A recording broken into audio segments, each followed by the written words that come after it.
stream it again, going right Yeah. to No, Skype's done. right Viciously to retiring us chit chatting All right. over here. Need a Skype Let's alternative. go. Oh my goodness. Okay, sorry about that, everybody. So we figured out what it was, and the answer is Skype is awful. But Lisa, my lovely wife, came up with a solution: turning it off and on again. Who would have guessed? Who would have known? Who would know? Who would have thought that in this day and When in age, doubt, turn it on. turning it off and on again was the answer? Anyway, all right. So let's actually do this right. Iru, I believe you were giving us a last time on D&D. From the amazing perspective of Moa. So yes, last time on Iru's session of D&D, he spent the nice entire session locked in a box, and then when he came out, he had he winked at a very beautiful young lass, and she put a bullet through his hand, and that was Iru's last week.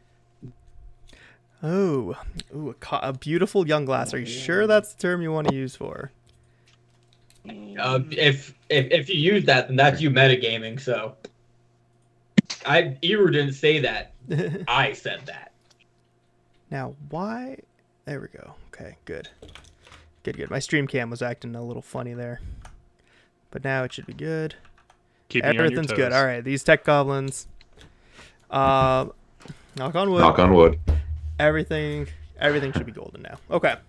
So, now for an actual last time on D&D, Tazlik, I'm going to put you on the spot because you wrote me a lovely little entry. Would you like to regale us in it? Don't have to read it exactly, but the spark notes. Yeah, that's why I write these, so I have the cliff notes. Alrighty then.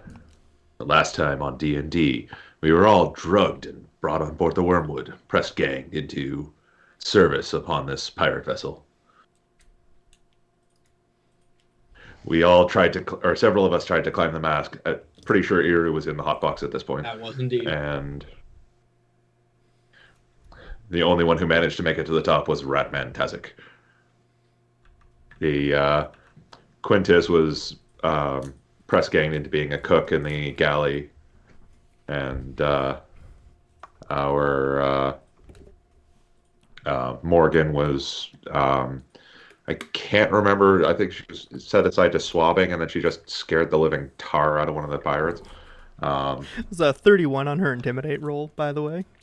For those, it was our first natural 20 of the show. And then 2 rolls later, she rolled the first crit one. Yep. Not two, one roll. It was literally the next It roll. was literally She later. went from a literally 20 back to a to 1. She got exactly average between those 2 rolls. Yeah. Perfect spread.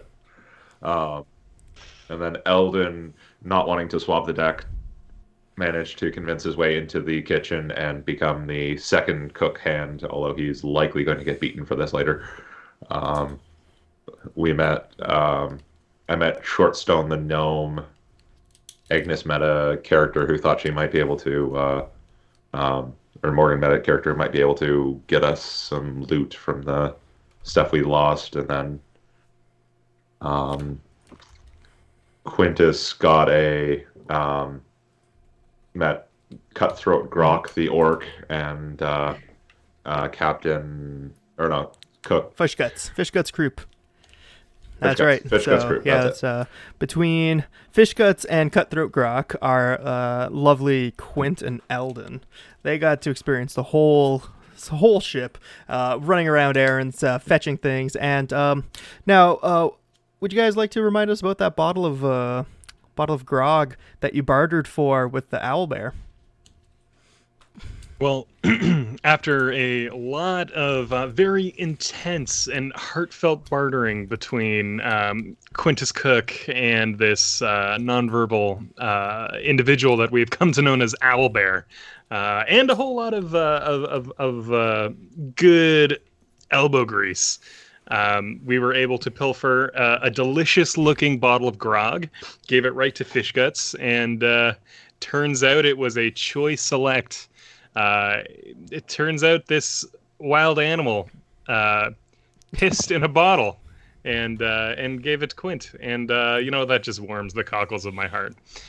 I gotta say, Fish Guts I always want to say fish guts grok. It's not. That's cutthroat grok. Croup. Croup. Thank you. Fish guts croup. Honestly, took it like a champ.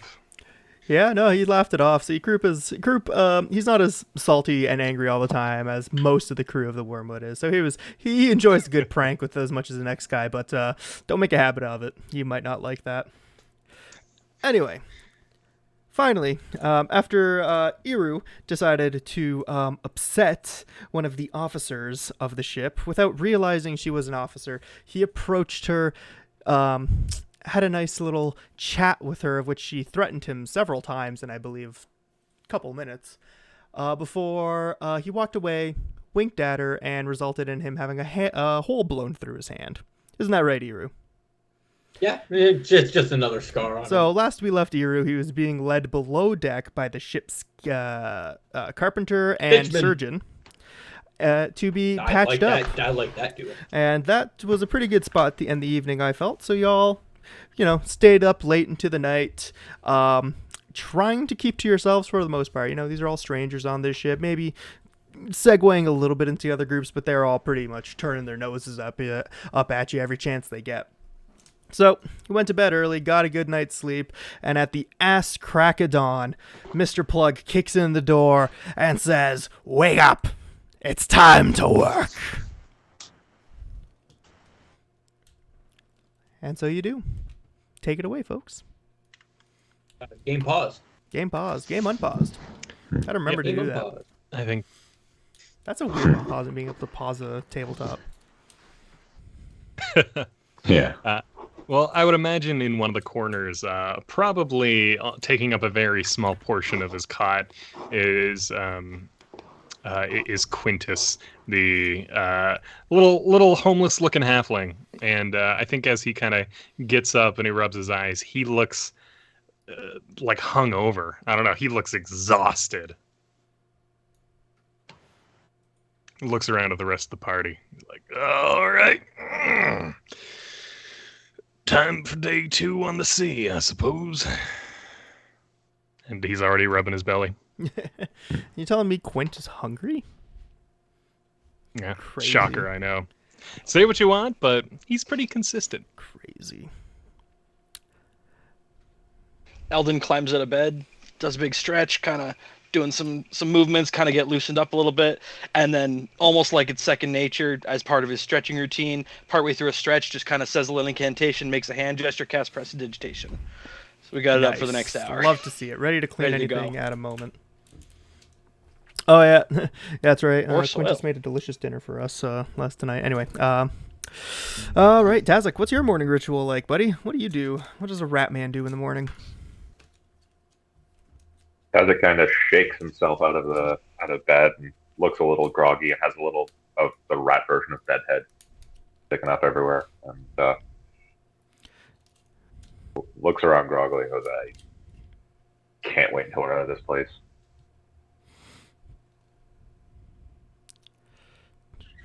Morgan, how are you doing this morning? All right, Morgan's kind of pressed up somewhere up against the side of the ship, just so she was able to hear the way. Cracks her neck.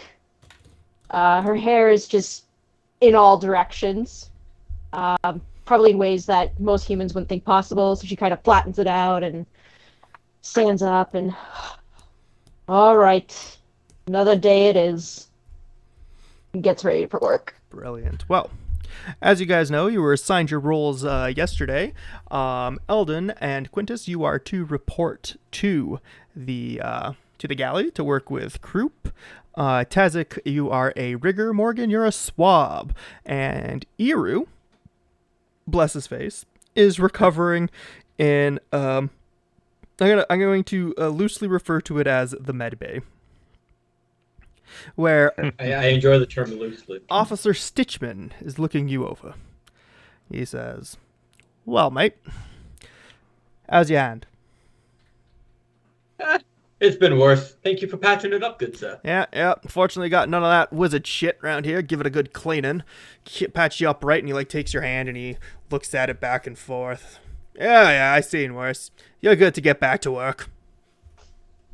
Thank you, good sir. All right, upstairs, report to Mr. Plug, and he grabs you by, like, the collar. If you raise any trouble on this ship, I'll have you kill hauled. And he just stares at you. I kind of just like bow my head. It's like, I'd expect no less. Something you need to know. We don't give one slimy shit about who your father was. Because you ain't him, he ain't here. And as far as we're concerned, you're worth less than the crabs Owlbear eats. You got this. I do indeed. And I know I'm not my father. I'm trying to be better than him. He spits on the floor at that and he just like stomps away. And with that, Iru just kind of continues the walk to go up to the top deck. No, not that one. All right, so Iru, you said you're going to go up to the top deck. You got to figure out what your assignment is, but chances are you're going to be a swab. And no, last week the I think Scourge yeah. said what I was doing. Scourge, yes. Pretty sure he said I was cleaning the Bilges, wasn't it? Oh, well, good news for you. That is swab yes, work. there was. It's just like you said, get the assignment, and I already knew what the assignment was. Well, that was So yesterday. I just wanted to make sure that Today. Now it's today. So yeah, I'll take you guys above deck. Who needs to go above deck? Because unfortunately, walls exist, and getting you guys up deck on deck is going to be a little more difficult. As you're getting ready to go, you do pass a wild-haired looking gnome who's just going about swabbing the lower deck. And there's a young-looking, spry lad with, that look in his eyes. He's always thinking about something. Something ain't right there. He's looking over the ship's cannons and making sure they're up to scratch, getting them loaded up. Well, not loading them, but getting them clean, making sure they're ready to go at a moment's notice. None of them really acknowledge you. They're just going about their work. And so, I guess we'll get you guys your morning assignments. As you guys come up out of the stairs and make your way to the middle of the deck, Scourge, with his huge hulking boots, goes ahead and walks down to you and he says, "Avast ye, landlubbers!" Or some other pirate garbage. Listen there, you, holy hand. And he points at Iru. But my character looks at him kind of like in a ready position for orders. Let me take a look at that hand of yours.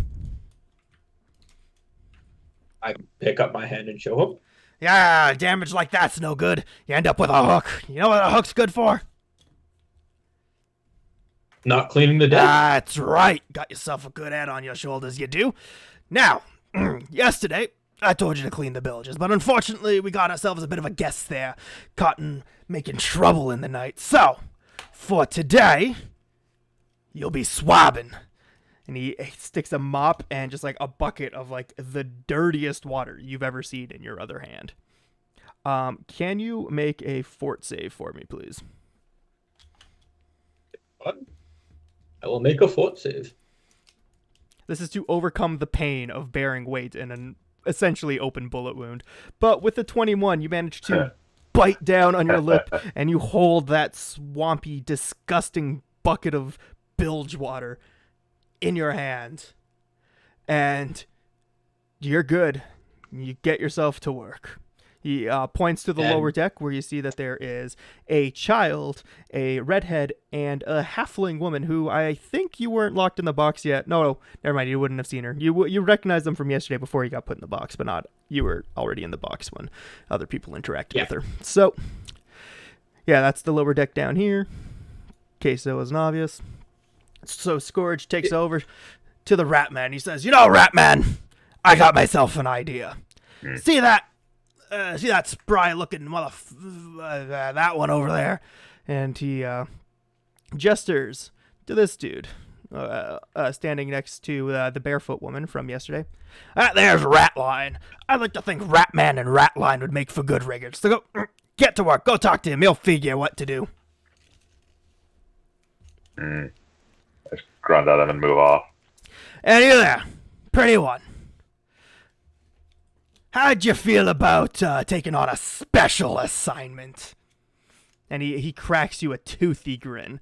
You can see the holes in his teeth and smell his breath from like the 5 feet back that you're standing. Morgan does her best to sort of keep a straight face. Aye, sir. I need me a pretty woman to warm me bed at night. What say you?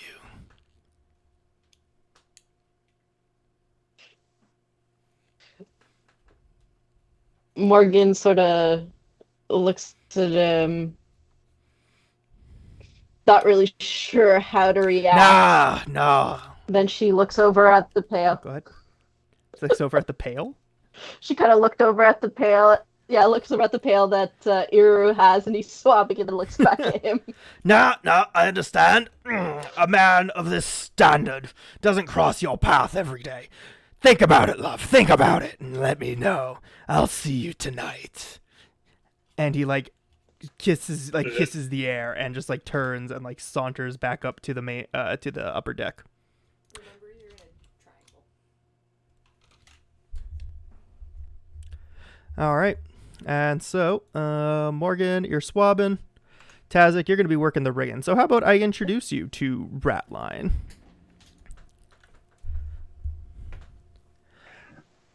I just walk up to him, nod, and go, I'm rigging with you today. Okay, just give me a second.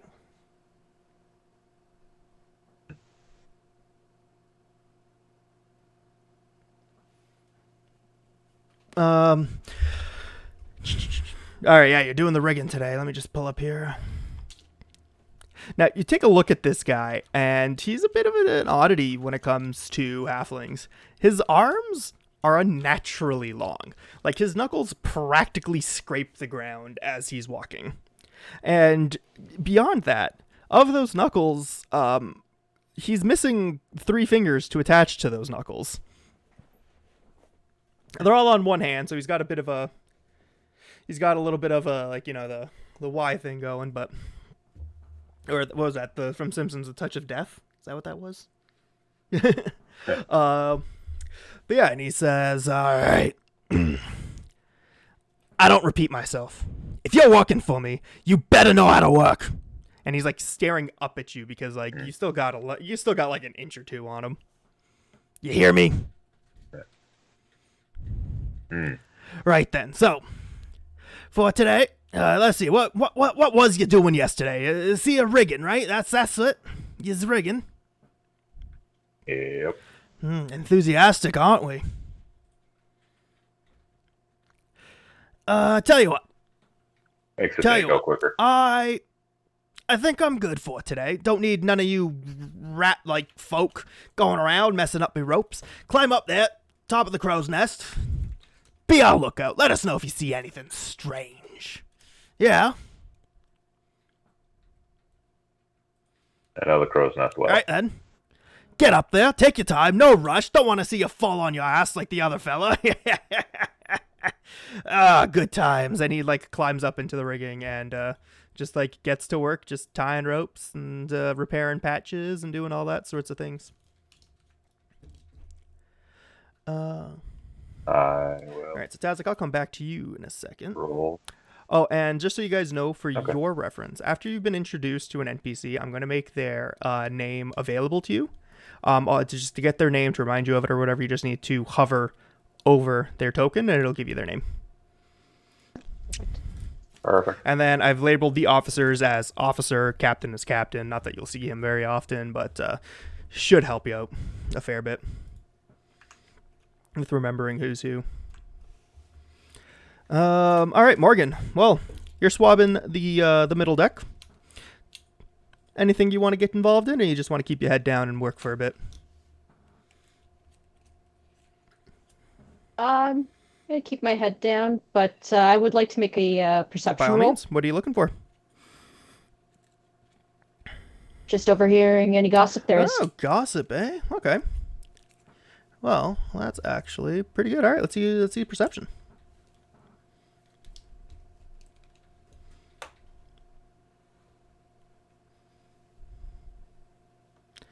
All right, with a 13 to perception, you do overhear a couple things. You do see that this lady here, let me just get her name again really quick. Well, I guess you guys don't know her name. You know, she's got long jet black hair. She's wearing a relatively clean dress, given that, you know, she works on a pirate ship. But my goodness, does this woman carry a scowl with her? Like, yeah, you look at her and she's looking at you, and you feel like you're not even being seen. She's like right past you, you know, like there's some darkness in her eyes there, and she just kind of, you hear her muttering under her breath. Nothing really sticks out to you. It doesn't appear to be in a language that you know. But you know, you'll definitely keep tabs on her. You know, there's something sus there. Something weird's going on. And the opposite side of that, the gnome that you know is Conchabar Turlock Shortstone the Third, the very prestigious and regal gnome, probably the best dressed on the ship. He's just whistling out of tune to himself, every once in a while stopping to say about how much he loves this day. It's so gorgeous today. The weather's fine. The waves are fine. There's pretty women to look at, and he like glances at the black-haired woman, and she just like sends daggers at him, and he just, you know, unfazed, smiles at her, gives her a little wave, and goes back to swabbing. But nothing to really see here. You do see that Plug and Scourge are half talking, half shouting at each other, but through the din of the waves and wood creaking and whatnot, you can't really make out what they're saying. But you can see that that Plug's a little concerned with what their conversation is.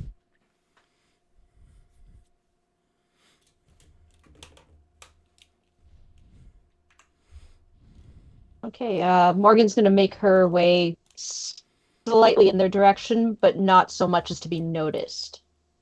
All right. Well, if you're, would you like to roll? I'm going to give you stealth with a bit of a circumstance bonus here, because as long as you manage to maintain a little bit of a nonchalance to it, you know, pretending that you just happen to be swapping that way, sort of thing. Could you roll stealth for me? Okay. With probably give you a +5 to your circumstance bonus.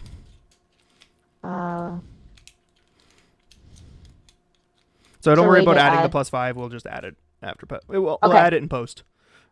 Okay. All right, so okay, all right, 17. Just give me a quick second here. Let me do some quick rolls.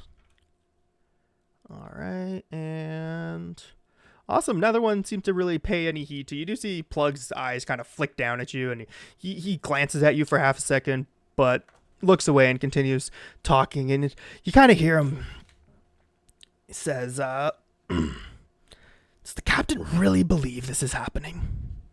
Like, We've heard this before. It's not that I doubt him. It's just, this is new." And Scourge, all right, I understand what you're saying. You know, we've been messed around with before, but this time it's real. I've seen it. I've heard it. Plug, like his eyes wide. He's like, shut up. Don't say anymore. Too many around. Scourge kind of like widens his eyes. There's like with Plug's mouth over his hand over his mouth. He's like kind of nods along and right.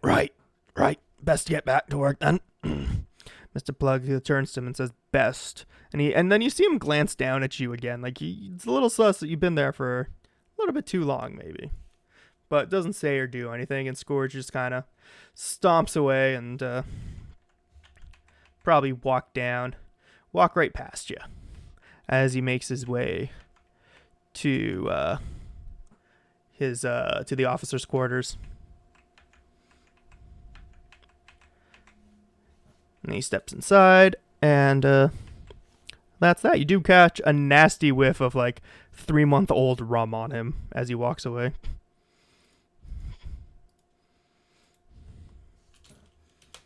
All right. So with that, Iru, buddy, how you doing? You see there's a little bit of a child standing next to you, and there's probably one of the most beautiful halfling women you've ever seen standing just a little bit past you there. She looks a little sad, but she's doing her best, swabbing, checking on the wood, making sure there isn't any splinters or anything, and whenever she finds a rough patch, she'll run it over with a file or scrape it down with a knife, trying to keep things smooth and clean. Proper and pristine, as it was. And then the lady to the north who... You caught her name at one point. Her name is Sandara Quinn. Again, wild redhead, big old mop, and she's just like... doesn't mind her work. She's actually, if you were to guess, she's actually enjoying the time on the wormwood a little bit.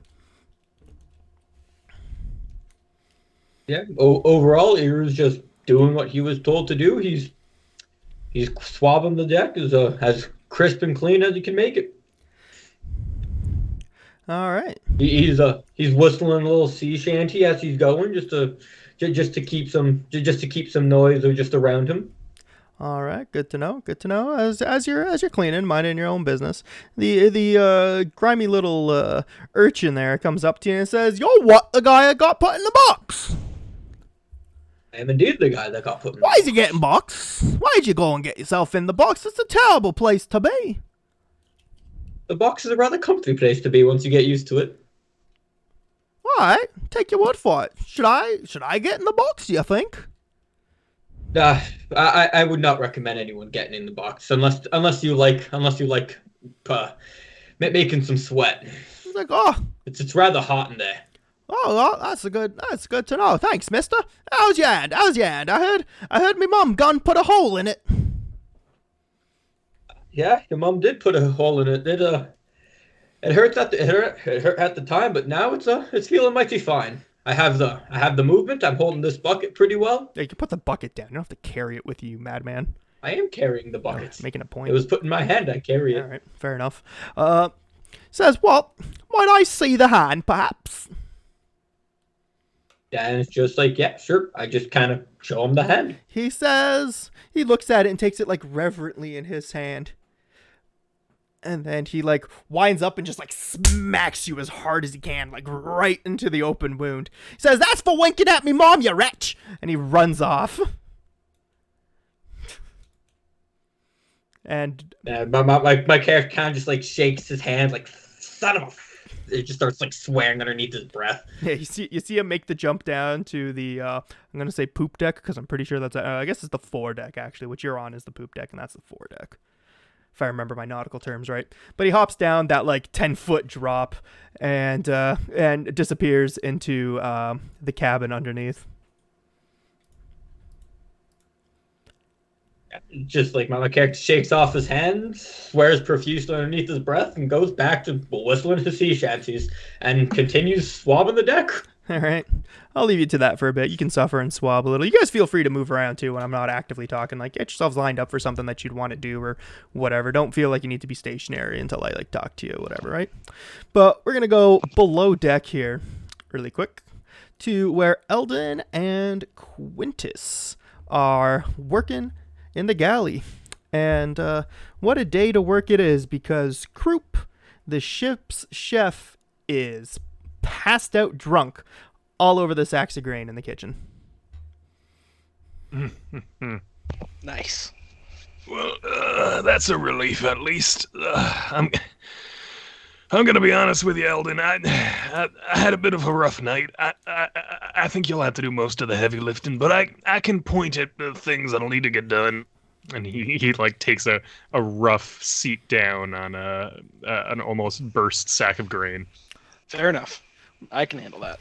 I appreciate it. Well, as you guys are taking a look around, trying to figure out, what's what you need, you do find a note that's scribbled in Croup's pretty rough, barely intelligible hand. Not that you guys have linguistics, right? Nay, Quintus? Unfortunately, ooh, that's not. rough. But since you guys both speak common, let's just do a straight intelligence check then for this one to decipher what this note says. He's like, I don't even have the patience to ask for help to read this, and he just no guidance. No guidance. Okay, with a 17. So Whoa, 17. Quintus is 17 here. He can actually make out, the weird little jagged waves and logs of it, and he says, "Get fish."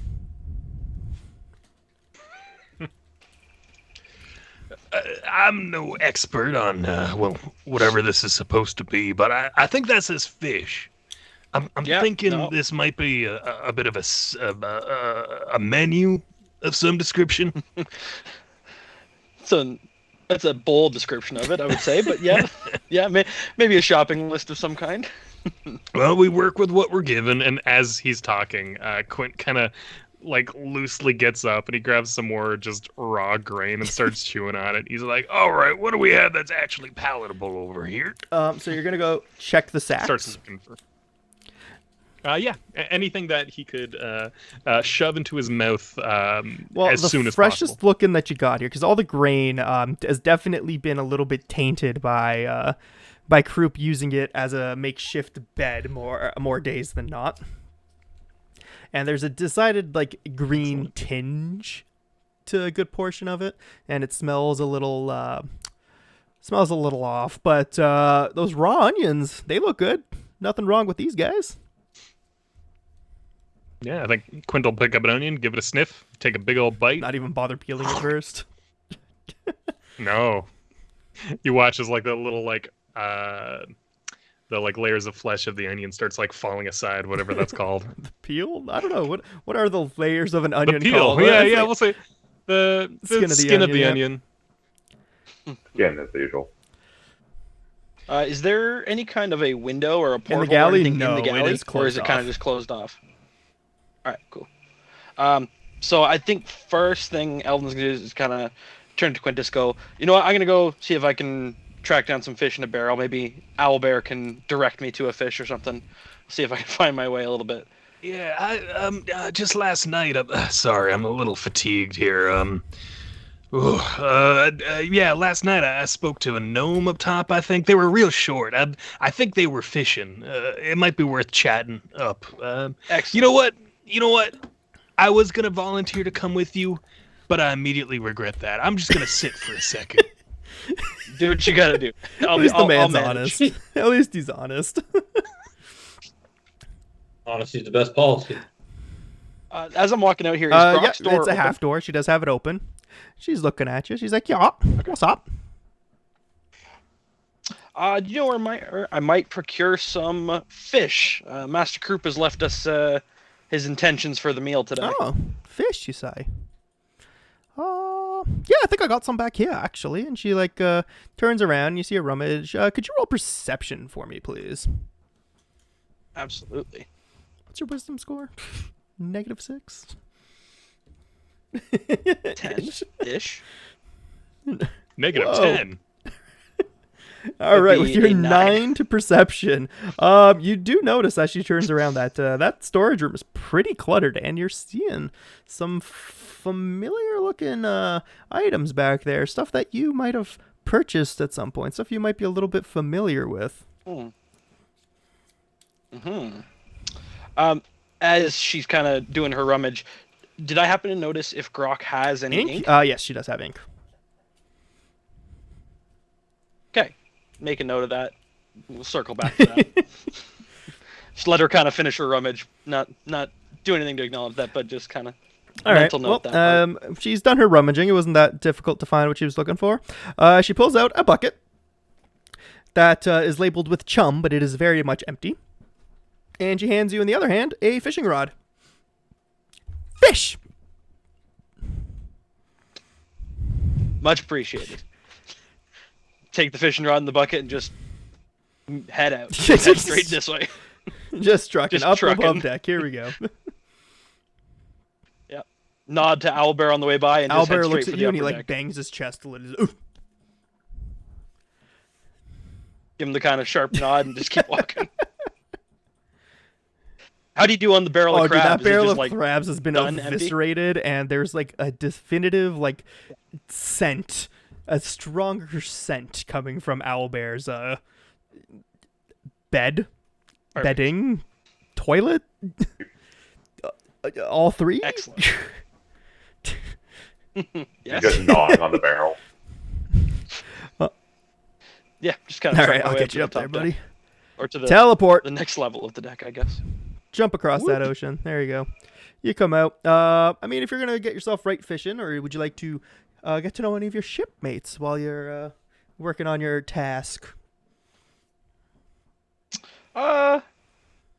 After pulling a bit of a sneaky and kind of earning myself a much better job for the day and for the foreseeable future, I'm going to kind of keep my head down and stay the course and not draw attention to myself in case anyone feels like reassigning me again.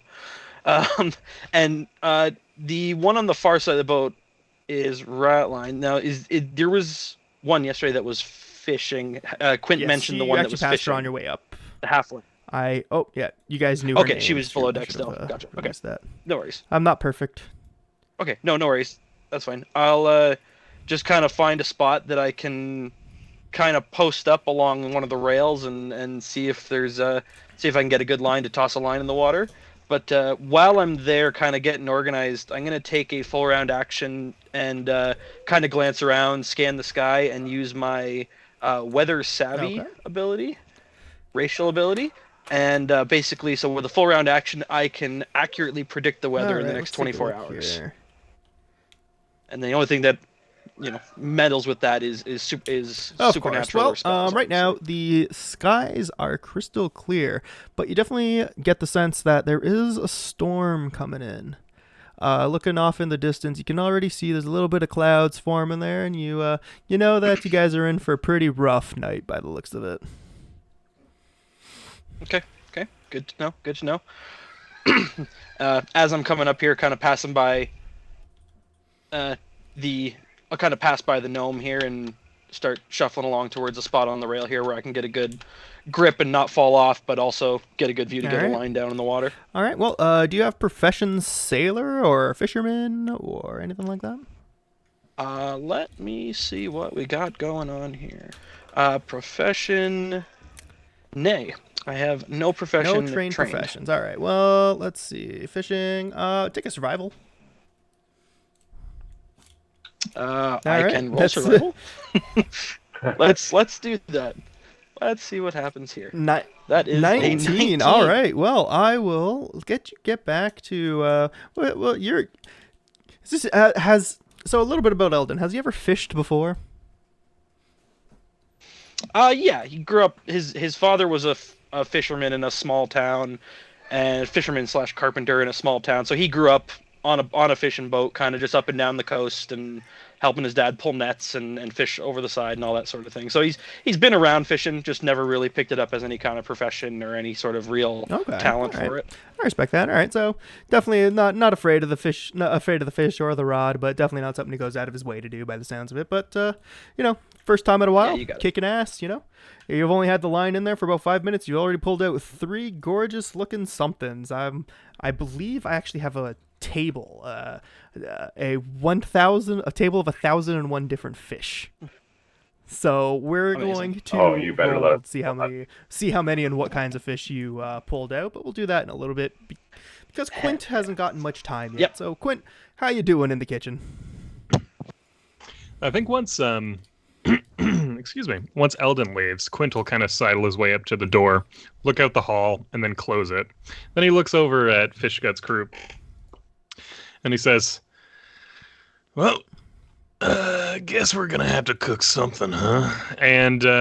And he gives him a second look, make sure he's asleep, and he's gonna give the place a little bit of a closer look. In particular, he's gonna look for any lock boxes. He's gonna look for anything that looks like it could be holding any secrets. While he has this time to himself. Okay, I dig it. Give me a quick second here. You're in area of that one. I don't know if it matters if I tell you guys like the names of the areas you're in. I don't think that really affects your immersion, but I don't know. Always felt weird being like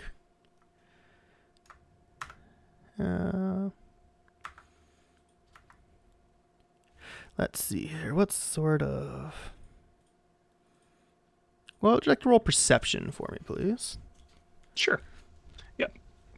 And as he's kind of looking around, he's like, "Princess, can you maybe help me a little here?" And as he casts guidance on himself. Mm-hmm.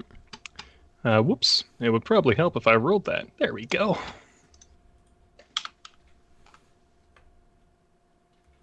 Nice. Natty 19 for a 19. For a 19. Awesome. With your 19. Ooh, this kitchen is It's not very big, but it is it is messy. There's things cluttered everywhere, shoved into corners. Like, you look underneath your workstation and there's like you can count and smell at least 5 different rotting foods, as well as a mishmash of all sorts of whatnots and who's-its. But you do find with a 19. Let's see here. You managed to find a vial of water. It's kind of individual on its own, kind of like stuck into the refuse, completely forgotten. A bag that's labeled grain, but you open it up and it smells of like lightly perfumed soaps. And about 2 pounds worth of it. And ooh, my goodness. What vintage is this? You reach in and you pull out just like an absolute immaculate bottle of Chelish brandy. Ooh, damn. I think you see Quint's eyes light up. He's like, oh, now we're talking. And he looks back over at Fishgut's group and sees, hopefully he's still Buddy's out fast cold. asleep. His chicken is like Perfect. resting So- on his chest, like half asleep, but like one eye open and is staring you down though. Yeah, he kind of shrugs indifferently at the chicken, and he looks at this large bottle of brandy, and he kind of sizes himself up, and he's like, "How in the shit am I gonna smuggle this out of here? I suppose I can leave it in here for now. Maybe I can stash it somewhere." And I think as he does, he is going to start just kind of putting some just loose amalgamations of food into his pockets. He doesn't have very big pockets, so it's a small selection, but he's going to keep it on him at all times, just in case. Oh, it hasn't even begun. On that note, you mentioned the scent of rotting food. I think Quint is going to look for any choice rotting meat. He's already stashed at least one crab, but he's looking for something a little less fishy, something a little more gamey, perhaps. Okay, yeah, so definitely. Fun fact about Quintus, he's based on Terrare. Let's see, what do we got here? Well, there's all sorts of different gamey meats in there. There is, at what looks like at one point, it was a choice cut of wild boar, like, you know, the hind haunch, gorgeous piece of meat, but that was probably about 3 weeks ago. Now it's green, a little maggoty, and definitely softer than it should be. Okay. In his left pocket, he's going to put 1 bar of scented soap. In his right pocket, he is going to just put some of that rotting meat. And he's like, "Oh, you got to make do with what you have, I guess." And then he eyes that bottle of brandy, and then he just shrugs his shoulders. He's like, "What am I doing?" And he tries to open it up so he can take a swig of it. Well, it's just a cork on it, so I guess I'll give you a strength check. I mean, why not? DC 5, DC 2. Yeah, I am now. Quint, he does just so happen to have the hedonistic drawback, so he's feeling extra fatigued this morning. As, believe it or not, yesterday was not all that pleasurable. Yeah, so strength check. He's got a good old fashioned -2 to his score. You'll be like, "Oh, come on, I'm invoking your name for this," and he will cast guidance. Strength. And he rolls 13 for an 11. For an 11 is enough to uncork the delicious bottle of Chelish rum. Or brandy, I can't remember what I said. Yeah, I think the brandy. He takes like a nice heavy gulp of the brandy. And then he kind of looks back at the closed door and thinks, "This is a pretty good bargaining chip if I want to go talk to Cutthroat Croc." And then he as much as I want to smuggle out this brandy, I don't think there's any way he can, because Quint is only 3 feet tall. So I think he's going to put the brandy back in the same place that he found it. Yeah. And then he's gonna kind of look at sleeping Fish Guts Grok, Fish Guts Crew, and then he'll be like, "Well, Eldon's taking a little bit of time. I think he was just getting fish from Cutthroat," and he'll step out into the hallway, making his way towards All Cutthroat. right. Well, I'll give you a quick pause here while you're on your way to Cutthroat. Mhm. What is? Let's see. Who am I feeling today? Tazik, what are you doing? That doesn't look like you're in the in the box in the crow's nest. No, I'm not. So I have made my way up into the foredeck there, or thing that poop deck, to try to get beside Iru and manage to get a chance to talk to him. All right. I dig it. Well, by all means, my players want to do my job for me. RP. All the role play. I sidle over and start like wrapping a rope and tying a rope around something that just doesn't matter that there's a rope tied around it, but I look like I'm busy. And go over to Iru and go, "Hey, how was the time in the box?" Very hot. And not in the good way. Yeah, seems like. Listen, I think you might be one I can trust, mostly because everyone else doesn't seem to like you here. I tend to have that effect on ships I don't really care much about. Well, I've got a plan to get out of here, but we need some more time, and we need to find a way to find some of our gear from before. Why, of course. I Think you can? I'm going to quickly roll a perception check here. As we're talking, I'm going to kind of like keep my eyes open around, see if anyone's walking up. All right. So yeah, perception. 21. Nice. A 16 that turns into a All 21. right, 21 to perception.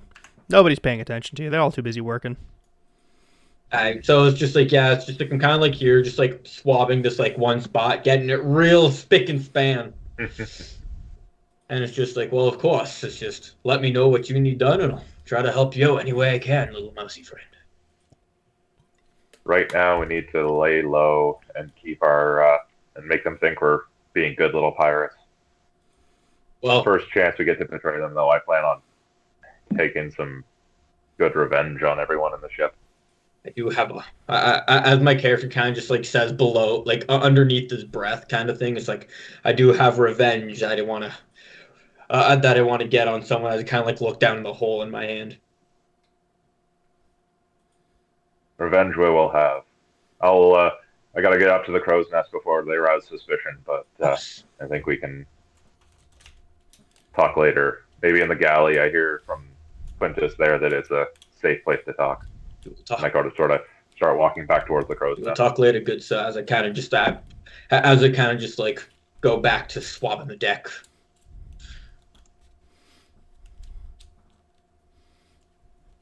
Keep up that swabbing. I am keeping up that swabbing. Hey, Keep swabbing, just keep swabbing.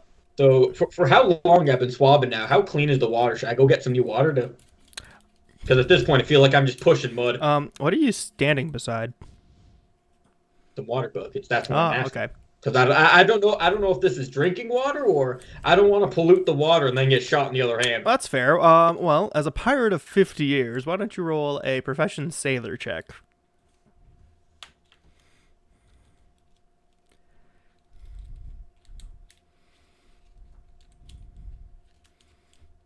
With your 16 to profession sailor, you recognize these as rainwater barrels that collect rainwater for drinking. I have a +9 in sailor, and I got a 10 there. No, you didn't. You rolled an 8 on my screen, or a 7, I got a something like that. 10 on my screen. I saw a 10, but I don't see your +9 in. Yeah, because I got class skill 3, Buccaneers, and Blood. skill ranks 2.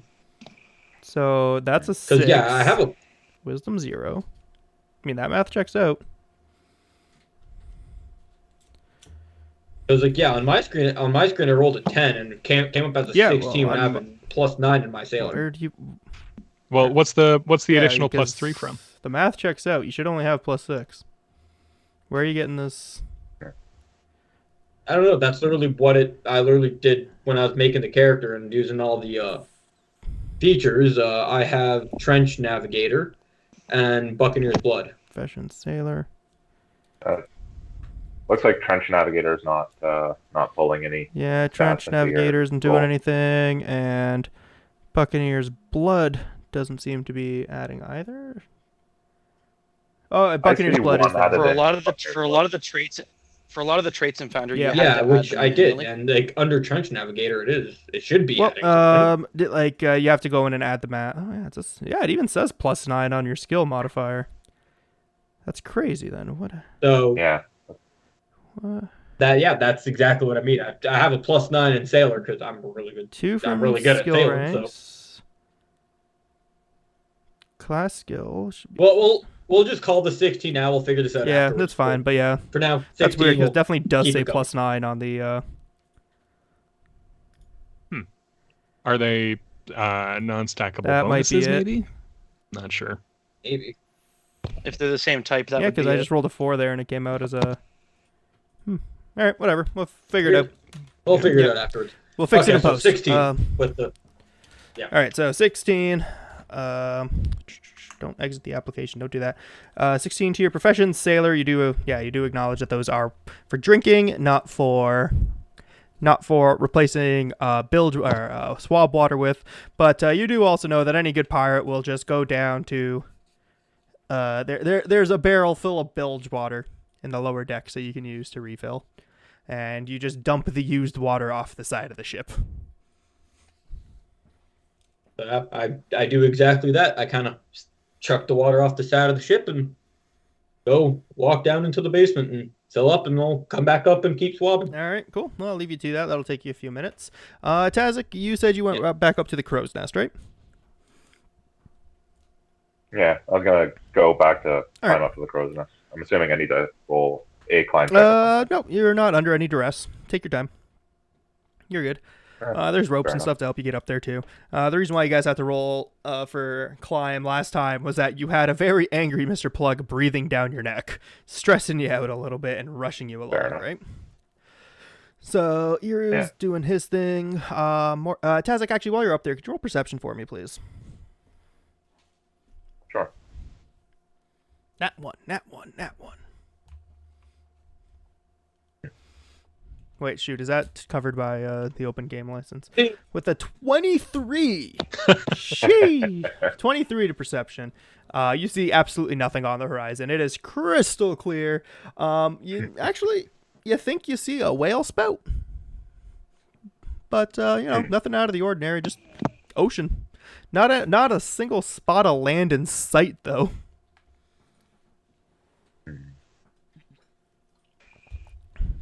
Yar, Maybe she far from blows. home. I'm going to keep stressing Eldon out a little bit here. There's a whale Sorry, go ahead, whale. Tazik. I was gonna make a Moby Dick joke. There's a white whale. All right, well, I'm going to keep Eldon a little stressed out here with Mr. Plug breathing down his neck while I hop over to Morgan and ask how she's doing.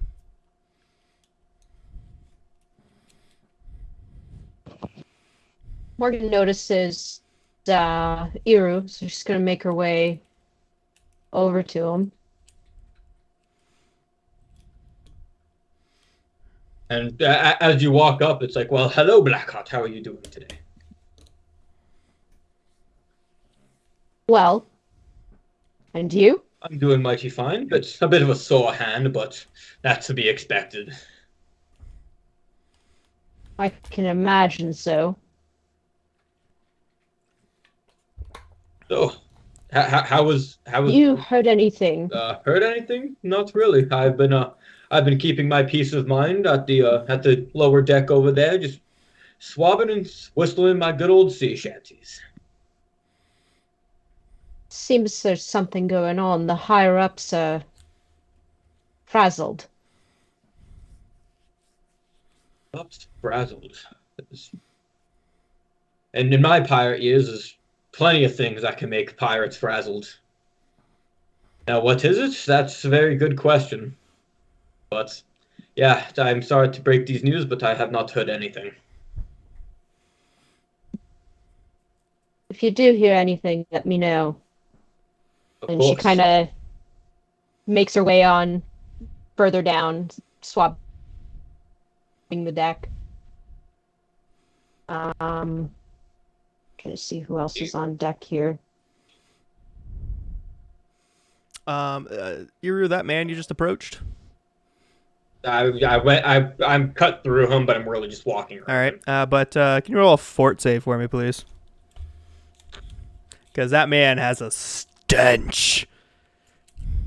And He has. I feel like fortitude saves are the my go-to save here, which is kind of sad because I have really good reflex. All right. Well, with your 10 to That is a 10 fortitude. you do manage to like not audibly gag in front of the guard to the officer's quarters as you walk by him, but like just glancing at him, he's got a layer of like film around him. Like this man has not bathed in probably years, which is crazy because he's surrounded by water 90% of the time. Makes sense. If you could also send me down to the bottom Yes, deck, sir. so I can No just do my problem. walking. Teleport. Go. There you go. All right, Morgan, while you're trying to find somebody else to talk to, I think I've let poor Zane suffer enough. How you doing, Eldon? How's your fishing going? Fishing away, enjoying the open air. Well, as you're minding your work, you do hear a now familiar sound come towards you. The click stomp, click stomp, click stomp of Mr. Plug's heels. He comes up behind you and says, "Well, got anything good?"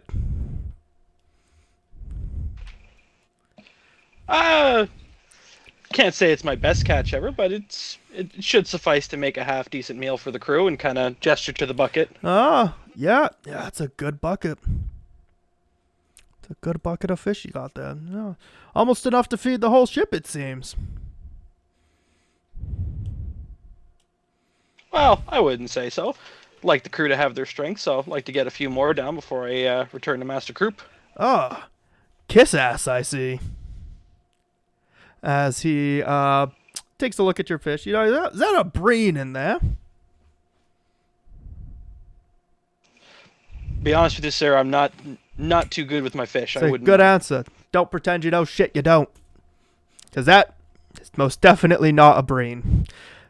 And he looks at it and he says, "Well, keep up the good work." And he turns on his heel and kind of kicks the bucket with his like heel as he turns to walk away, and just like spills your fish all over the deck, with a good portion of them falling between the rails and going back into the ocean. Oops. Not a problem, And he sir. walks Accidents away. happen.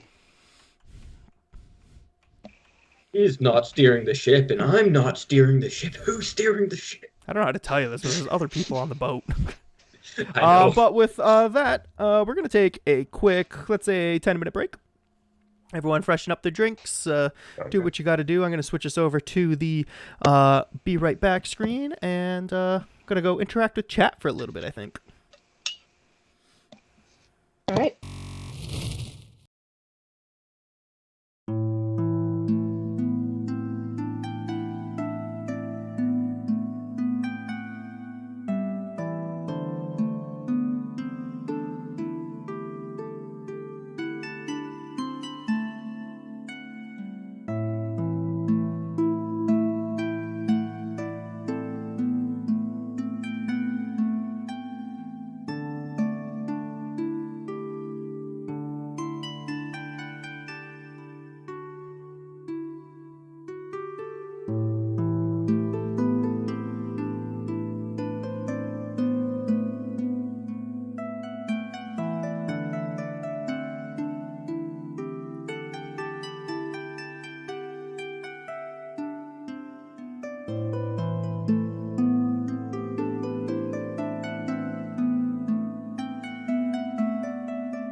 I believe where we left. Oh, and sorry, just because I haven't gotten into this yet, I'm gonna say thank you for the follow to whoever that was. I can't actually see because I Asum Space, Acme Space, whatever. Thank you for the follow. Appreciate that. All right. So anyway, back to the game. Let's see. What do we got going on here? So last we left, it was Mr. Plug just totally pwned Eldon, kicked all of his fish off the side of the boat. What a rude guy. Back to fishing. Back to Never fishing. learn Would you what like to those roll fish are. actually a profession sailor for me? See how many more fish you catch. I will roll my survival Or again, and we will survival, pray that's what it was. because let you know that 19 I rolled last time, that was hard. Hey, Matt. There's nothing. He prays a lot. I pray a lot. That is a nice 10. I probably could take 10 on this, but it's all right. We'll say it's It's a 10. All right. Well, with your 10, that does actually pass the DC. So take a breather. You're good. You're good. You managed to bring up some more fish, and you know what? I'm gonna do it. I'm going to find this table here that has 1,001 Yes. fish on it. Let's catch some fish. Actually, have knowledge nature. Oh, I can never mind, probably it's not identify here. them. Let's go. That's unfortunate. Oh well. Thought I could have. Maybe I got rid of Too it. late. Oh well. Is it in the roll? Top Is it in of the your head, come rollable up with Yeah, tables? it sure 1,000 should be different rollable fish. tables. Fish. Oh, I don't have access to any rollable tables. Let me take a look here. Let me just make sure in my manage modules. Perfect. Yeah, 1,001. Oh, it's out of date. That's why. It's actually alright, several next time. versions out of date. Next time. Yeah, so they haven't No. updated it in a while. Oh well. Yeah. Actually, but see, the magic of the internet is I can just go D100 table fish caught.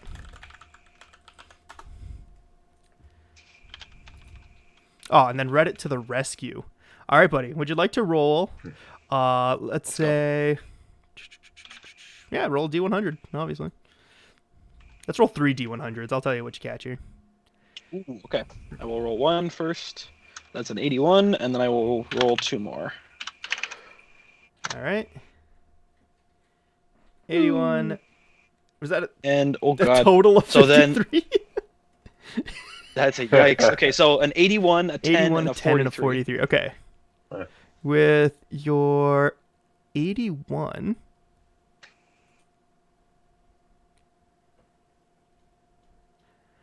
Um, 81, you get yourself.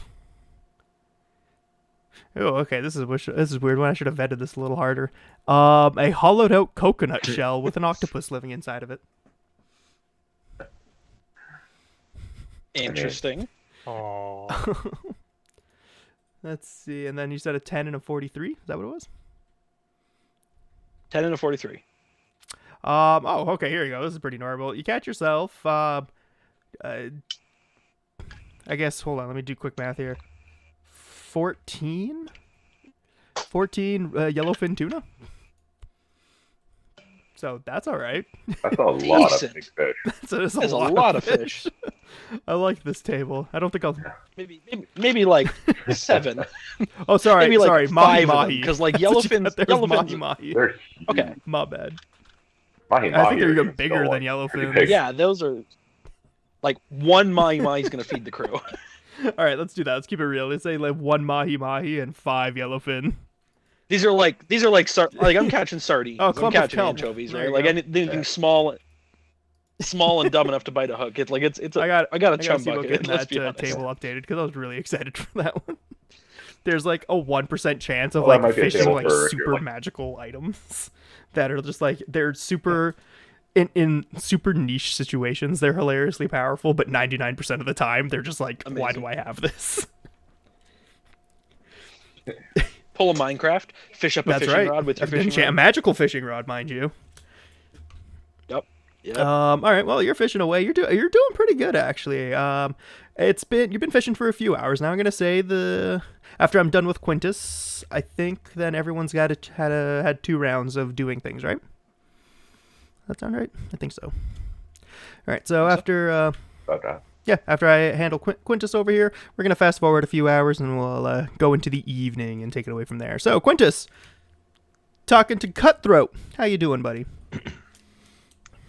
Yeah, Quint makes his way across the hall from the galley to This tiny little chamber here. No, Is the door's door halfway closed? open. It's a half door, so you got to get up on your toes to like peek inside of it, because you know.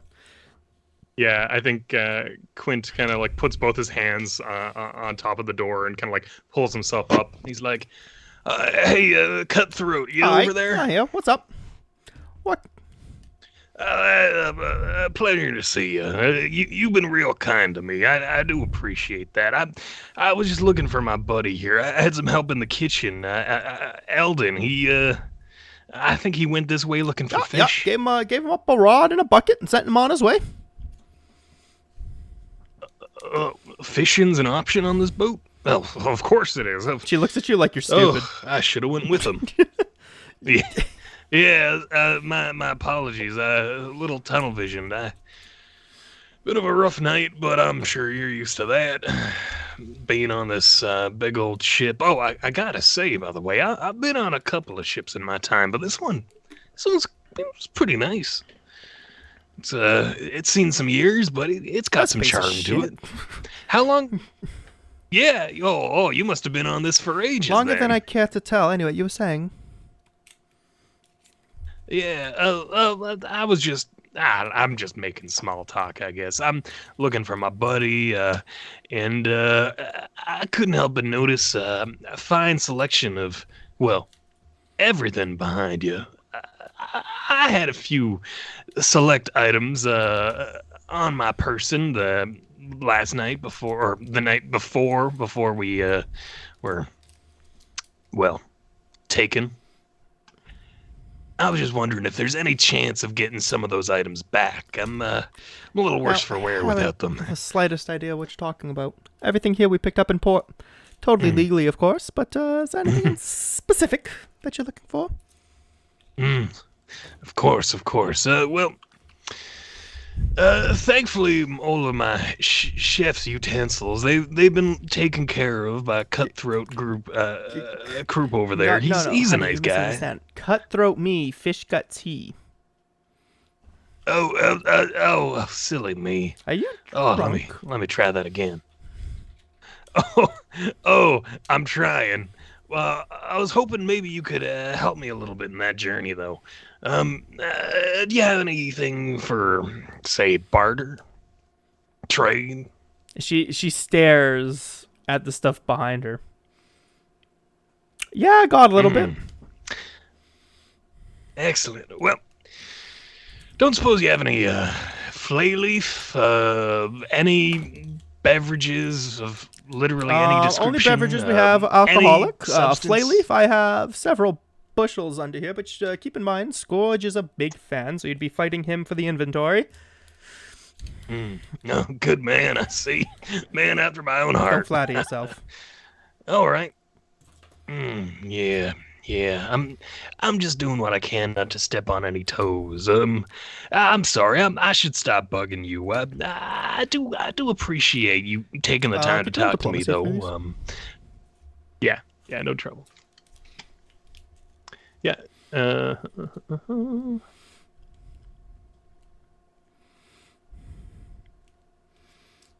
It's a natural 15 for a 19. To diplomacy. Grok smiles at you, big deep smile, and she says, "Never a problem talking to you, friend." Oh, well, you know how to treat a halfling. Well, I'll tell you what, I'm still obviously pretty new on board, but I'm getting a pretty good assessment of the kitchen. Let me know if there's any particular snacks or meals that you prefer. This isn't my first vessel I've been on. But yeah, what were you saying?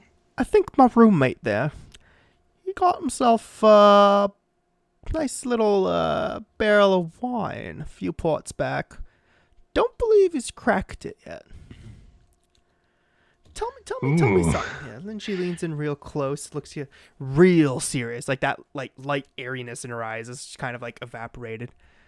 Bring me that barrel, and I might just be able to help you find some of your lost effects. Yeah?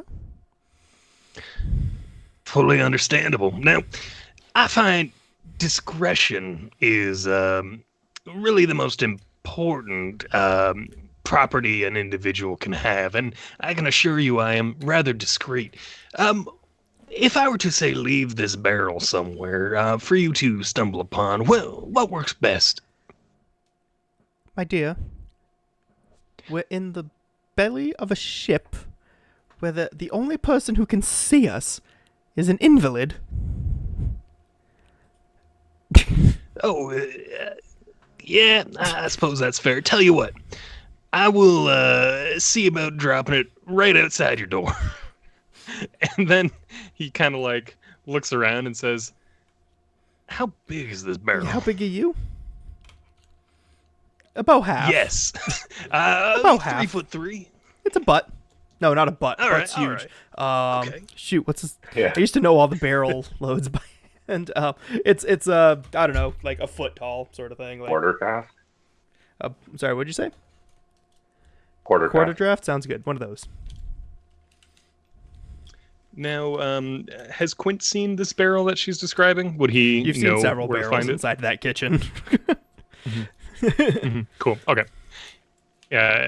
He's like, well, fully understand. I'm gonna make sure that our good friend Fish Guts Croup is good and well, enjoying his afternoon, and I'll see about rolling that barrel by your door. She says, "Great. And for the record, what is it you've lost?" Well, truthfully, I have forgotten more than I remember at this point.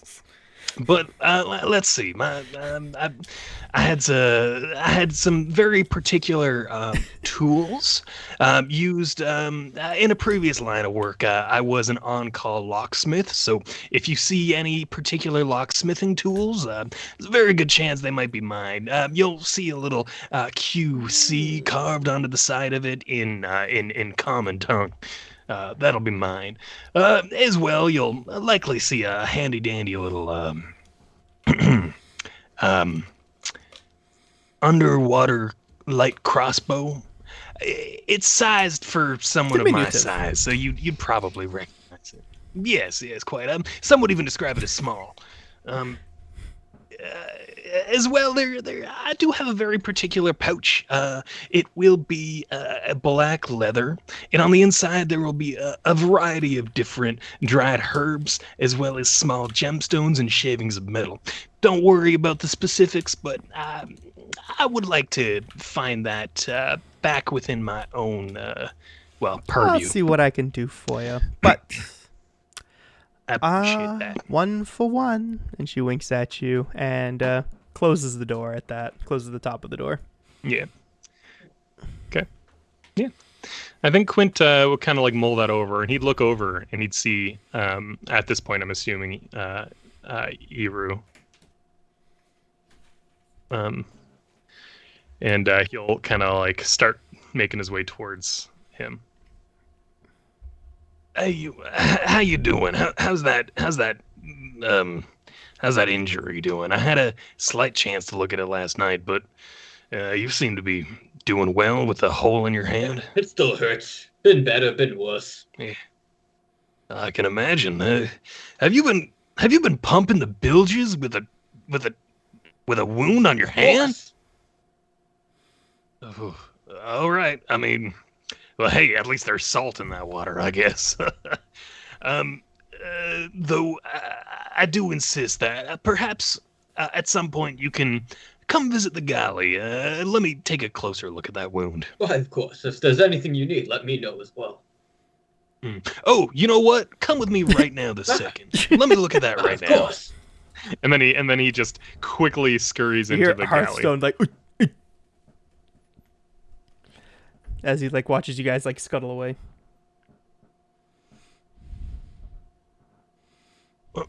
Was that guy with you? I don't think so. All right, well, let me close the door. All right, yeah, and Quint closes the door behind you. He's like, Quint probably is like up to your hip, I'd say. But he pretty handily closes it. And he says, all right, so let me actually take a closer look at that cut here, and he would like to just take a closer look, make sure it's not overly infected. And it's just like, but before I give him my hand, it's like, you gonna smack it? I've already had one small person smack my hand today. I don't need a second one. Why would I do that? But you can see there's like suddenly his eyes are light. just making sure. It's been hurt once today. Don't want to hurt it again. As I kind of just like hesitantly put out my hand towards you. Yep. He takes a closer look and he says, "How familiar are you with divine magic, my friend?" I'm rather very familiar with it. Excellent. Well, are you familiar with the healing touch of Shaylin? Ah, yes, actually. The doctor on my old crew had it.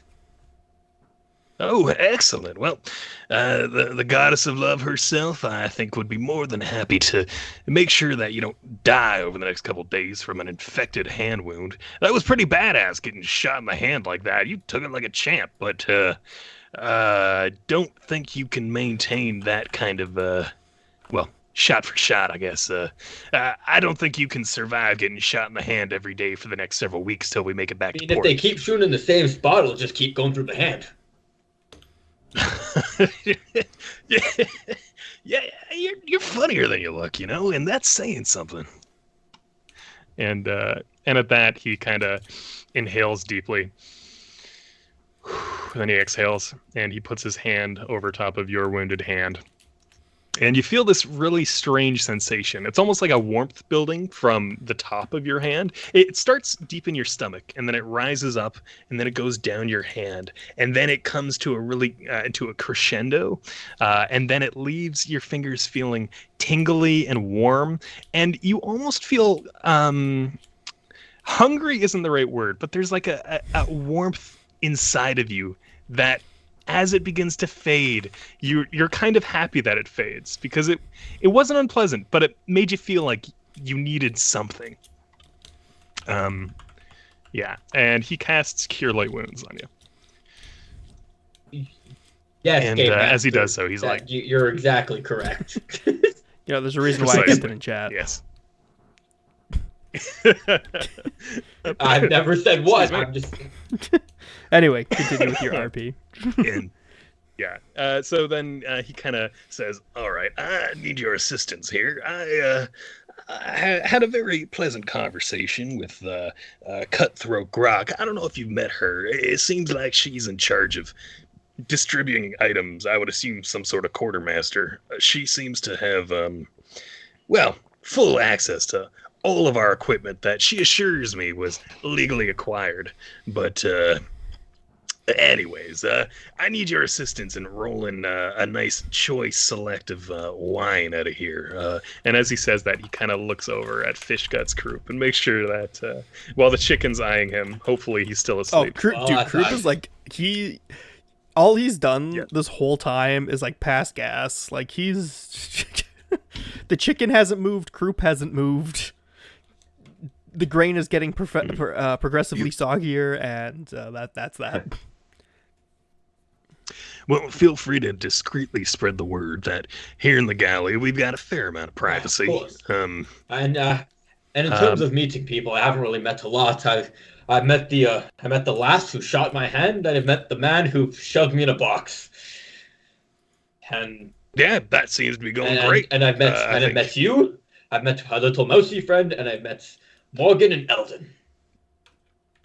That mouse seemed really nice. That mouse is a very nice I liked lad. him. I like him. Yeah. I don't know what it is about him. He's just nice. Yeah. Anyways, feel free to spread the word, especially, some of the formidably made patrons. I feel like got a good thing going here.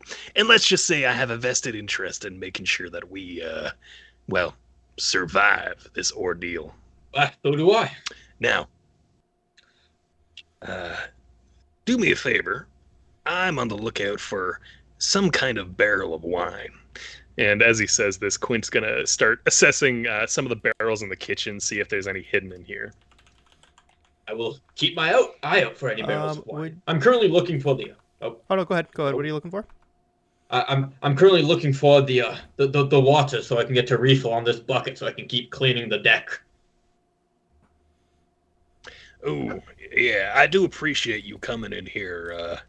Well, I guess technically speaking, I dragged you in here and then provided you with a service. So I would appreciate if you helped me out Of course too. I'll help you. But perhaps we should be fairly quick on our feet, despite my want to talk your ear off. It's been a while. I don't know. I like talking. It's nice.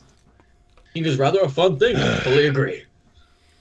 Oh no, it's reassuring. You know, it's been a while since I had someone I could just I talk like talking to. so much I got my hand shot for it. That you did. Well, you keep this up. You got one more good hand to use, so maybe we'll save the shooting of that hand for a really good occasion. Fair enough. Now, I'm on a hunt All for right, some well, wine. I'm on a hunt for some water. Well, the water you'll find it in the barrels in the back of the ship, close to the to the bay, to the med bay. And Quintus, it's this place is Sty. You're looking for a specific barrel. I think I mentioned it, but I'm not sure if I did, so I'm just gonna say it again. It's Numerian wine that you're looking for. Sure. So, for those of you who don't know, knowledge geography checks. I'm joking. It's just you. But Numeria is space Vikings, or not space Vikings. It's Beautiful. robots versus Vikings. That's Numeria. That's Mm-hmm. Thanks, I love it. I met a guy who had a heck of a. It was like a pistol, but you needed two hands to use it, and it fired a light. Amazing. I saw him once, and then he disappeared. He might have died. That's I don't talking know. to yourself. I love it. Yeah. Oh, he's 100%. He is 100% right. talking to himself. And as he does, he like reflexively reaches to his right pocket and just squelch, and there's a rotten meat, and he's like, that's not what I was hoping was in there. All right. Well, as you guys are working away, teleport up. Yeah, buddy, no problem. As you guys are working away into the evening, before I kind of fast forward and progress time here a little bit, is there anything anybody wants to do? Anything in particular? Once, twice, Not yet. sold. Well, at the risk of taking over the Okay. next 2 minutes, Quint would also be on the lookout for any nice black linen cloths. Okay. Yeah, he used to have a nice one on the road, and he says this out loud. He's like, where is my cloth? Oh, that's right, I lost it. Shit. So he's Alright, looking you're to for a replace it. nice, specifically black. All right. Well, Yes. the galley might be a place to look, but for now, I'll have you roll perception then, and see what you can come up. Mhm. Looking specifically for rags of sort. Oh, by the princess. As he guidances himself.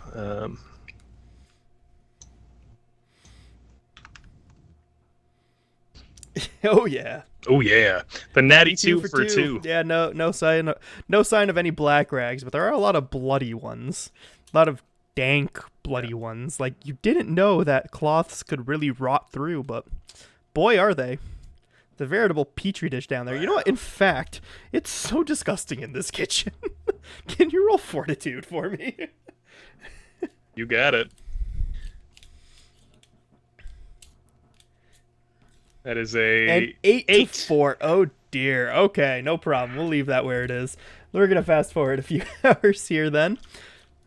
+2 bonus on saving throws against death effects. This isn't a death effect. Yet. Yeah. All right. Well, you guys kind of get into the swing of things and spend your evening working hard. Eldon, in the meantime, you've caught enough fish to feed the crew and you've made your way downstairs. So I'm just going to teleport you down to the galley if you don't mind. And Iru, you're still swabbing. Morgan, you're swabbing. Tazik, they're still keeping lookout. Nothing's really. At this point, if I've done enough swabbing, can I move to a different portion of the ship and swab there? So, quick rule about the ship: can't go on the upper decks. So this one and this one, no access to. Officers only. Officers and kiss asses only, I should say. Because how I look at this ship, because like from my perspective, it looks like this It's here, higher than everything else. and- I know it Yeah. throws me off too, but I promise you that It looks like there should be like a connection like right through here. That's what like these two doors are. But it's just like I know that's not the case. yeah. So the doors are actually like right here. Yeah, like they go underneath these parts over here. So it's really difficult to tell if unhooking the tile meant that I'd like completely destroy all the hard work I did and like making everything look pretty. I would show you that it's designed. The ship is designed to do that, and it's just like whoever did the lighting on this ship needs a little bit of practice. But I'm not also going to complain for a map that cost me $2. So. Yeah, fair. But yeah, so I'm going to fast forward here real quick, get you guys where you need to be. Iru, yeah, you're welcome to basically anything that isn't these upper two decks. And then... So you know what? I guess you will head to the bottom deck and start swabbing down there. yeah, go for it. I'll put you right back down where I just had you. Sorry, I just gotta set up the set pieces for the afternoon shift. This is where I was hoping we could break and I could do all this off camera, but we were taking a little bit, and about the halfway mark would be a good time to take a break. So,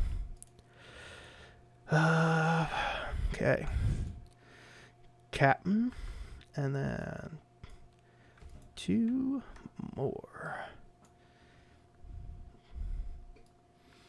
This beautiful piece of work, and this beautiful piece of work.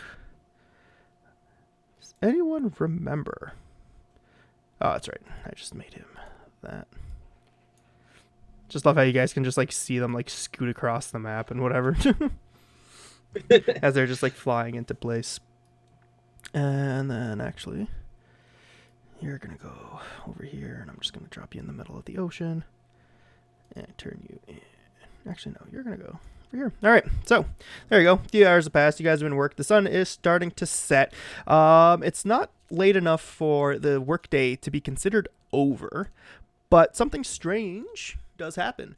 The bell that signals end of day begins to ring, and the woman that you know as well, again, you guys definitely met her. She blew a hole in Iru's hand, so you should know that her name is Officer Riaris Crane, if I remember right.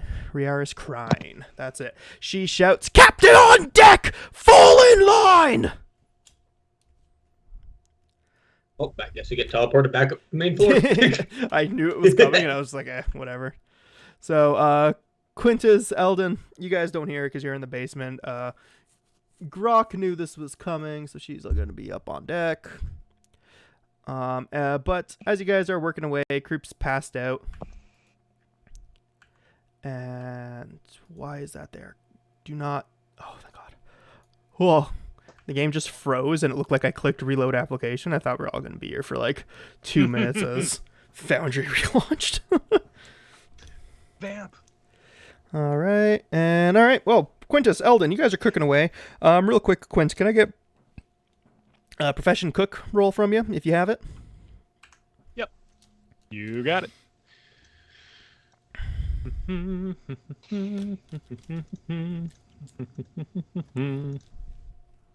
Excellent. And of course, he's got his chef's utensils, so he'll be using those. That's a competency bonus? +2. Yes, Very a nice. +2. Yes. I could be wrong. It might be +4, but I'm pretty masterwork? sure it's +2. If they're masterwork tools, they're +2 circumstance, I believe. Perfect. +2 circumstance. And I'm assuming it's reasonable that he would guidance himself. Kaboom. Oh. Ooh, nice. Natty 12. 2. All right, your for natty 12. 2 for a 12 gets you. Oh, I lied. I'm sorry. The masterwork tool was actually already included in that, so it's actually a 10. No, what? What do you mean? How was that? Yeah, so I can see on the breakdown, cutting knife masterwork tool added a Yep. +2 already. I manually added a +3 Oh, okay, bonus. Gotcha. Okay. Yeah. So your 10 Your 10 then is still not a problem. You managed to put together a successful ship, fish, gumbo thing. Needs to stew for a few more hours, which is pretty good because Captain Scourge stomps through and he says, "Oi!" He looks at you, "Get your asses on deck! Where's Croup?" And he steps in. Ah! Yeah. And he stomps over, like pushing you guys aside, just like walking right through you. And he says, "Get your ass up!" And you watch him like wind up and just like open palm, bare hand, just like backhand Croup. And Croup is like, yes, Scourge, right away, sir, right away. He's like, his head is like clearly ringing. The guy's not in good shape, and he like stumbles his way. "Right, boys upstairs, good work helping me with the cooking, yeah." And he like winks at you guys as he like rushes off upstairs. And Scourge, yep, Yeah, let's go. Get going. Captain's on deck. And come on, Scourge, you can move. There we go. All right, so I'm gonna teleport you guys above deck. Just put you together. If the program doesn't want to freeze for me. There you go. You guys line up, get yourself in any position you want. Doesn't super matter. And then fall back here. Ooh, you have picked a terrible time to start freezing on me, Foundry. Terrible time. All right, well, as you guys are... Actually, while you're waiting for things to start happening, what's up? What are you guys up to? How you guys doing? Just standing there, waiting for the bad news? I'm going to take a look Eldon's, around. yeah, Eldon's gonna kind of be scanning the crowd. Particularly, Eldon's on the lookout for more people who seem to have a preference for ink or who have a good amount of ink on them. You will notice that one of the officers is very much a wizard. If that helps you at all. Keeps a spell book on her. Okay, I was thinking more like tattoo ink. Like anyone who's Right, got tattoos. gotcha.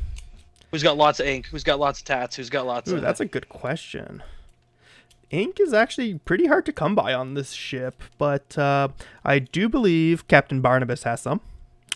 Officer Scourge has some ink.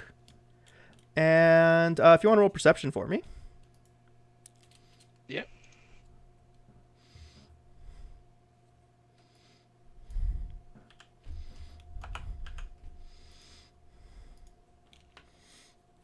All right, with the That's a 14, you 14. glance around, and you do note that the dwarf, who no one's really had much of a chance to talk to yet, as he's never really seems to be around when required, when everyone's about, has a little bit of you see some dwarven runes and whatnot tattooed on his body. So yeah, he's just vibing though, not really paying attention to anybody. Anybody else? I'm gonna see if any of the people in line with us, the other ones who were captured, have any weapon, like any firearms, pistols, muskets. Firearms. Any of the people who were recently shanghaied with you? Nobody. Okay. Or sorry, Shanghai doesn't exist in Galarian. Recently, press ganged.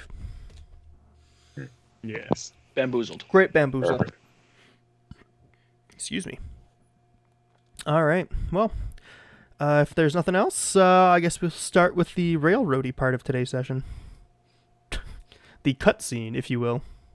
Choo-choo. All right, well, Officer Scourge stomps out from the basement, dragging a tied-up, sniveling mass of a man who's more like he's skin and bones. And he goes, "Dead man walking." And you see the man like perk up as he's like, "Please, no, I didn't know. It was an accident. Please, Scourge, have mercy." "Yeah, no mercy for you." And he like stops at the edge of the ship where there's a bunch of rope waiting there. And those of you who were working on the ship earlier kind of noticed something weird about these particular bundles of rope. They're wrapped around the outside of the ship. They go from railing and then kind of go down below the water, and just on the other side of the ship there's another bundle of rope that does the same. Can't be certain, but you got a feeling these pieces of rope are connected to each other. It's like, no, Scourge, mercy, Captain, have mercy on me. And the Captain Barnabas, looks down from his deck, and he speaks without raising his voice. He says, "No mercy for you, Scourge. Do it." And the guy starts freaking out, and he's like fighting for his whole life. How are you guys reacting to what's unfolding here? Iru's holding his composure. For those of you who haven't figured out what's happening yet, would you like to roll, I'd say, knowledge sailor, knowledge local, or profession sailor, knowledge local, or actually either or. Would Iru know? Because he's Well, would Iru like to seen roll this- sailor? Profession sailor. Quintus Cook, this man's about to get keel hauled. Mm-hmm. That's a keel hauling. Mhm. Oh boy, that's a big keel. We got some proficient. My goodness, look at all sailors. this. There's some serious keel hauling going on here. Eldon?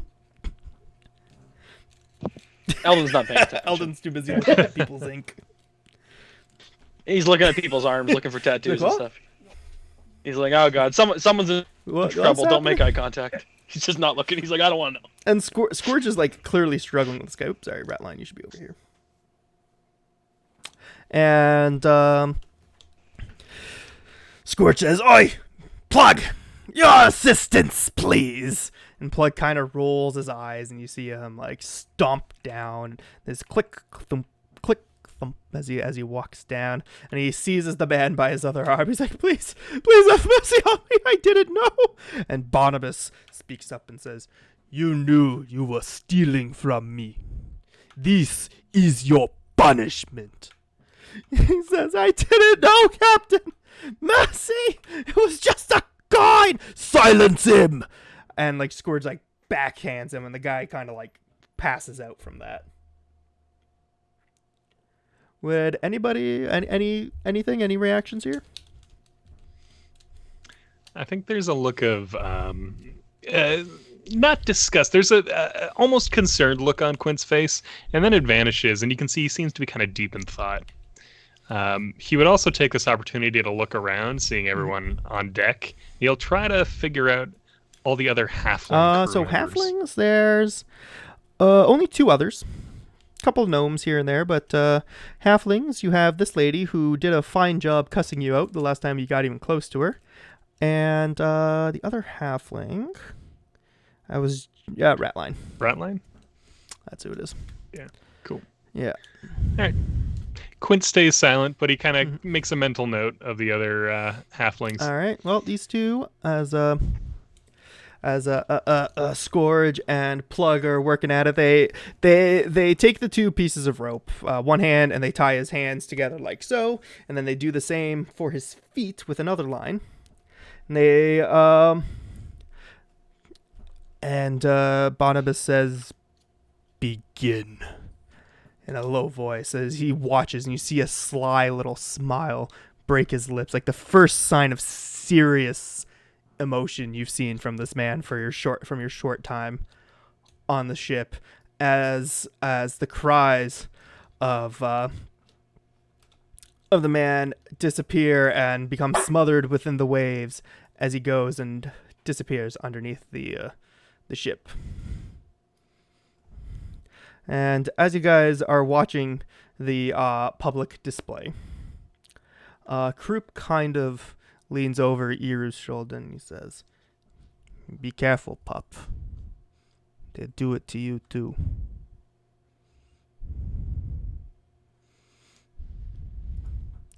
Iru stands there and holds his composure. And comes up to Quintus, says, This is why I drink." And like Quintus, you kind of look up at him and you see that his eyes are just like vacant. Well, I can appreciate that. And he leaves it at that. Grok is like, you see, she's a little concerned. She's not smiling. The new hires, the press gang crew, along with you guys, are all like, they're stunned with what they're experiencing here. This is not something that they haven't seen such brutality before. For stealing a single coin?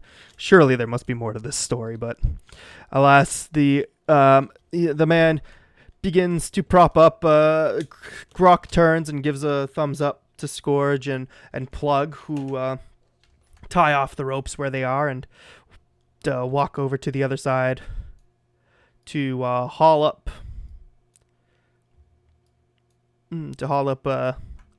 the man there. And you see everyone's a little bit solemn here, except for there's a few members who are smiling at the display as a man who is relatively well dressed and pretty well put together, skin and bones, sure, but like who isn't after being on a ship for so long, as his skin is just like flayed and cracked, and he's like bleeding from everywhere with like deep pieces of shell embedded into his skin. His like face is pretty much gone, eyes hanging out of him. He's waterlogged, and you see like something took a couple of bites out of him when he was down there. And the officer, who you only really know as Stitchman, no one really tends to use his real name. Maybe that is his real name. He is, after all, a surgeon. It would make sense. He looks over and just looks over at the display in front of him and gives the guy a kick. He says, "He's dead, Captain." Barnabas turns and looks to the crew. He says, "Let this be a lesson to you. You will work." And he looks Iru like dead in the eyes. Like, Iru, you see this man staring into your soul. Or you will die screaming.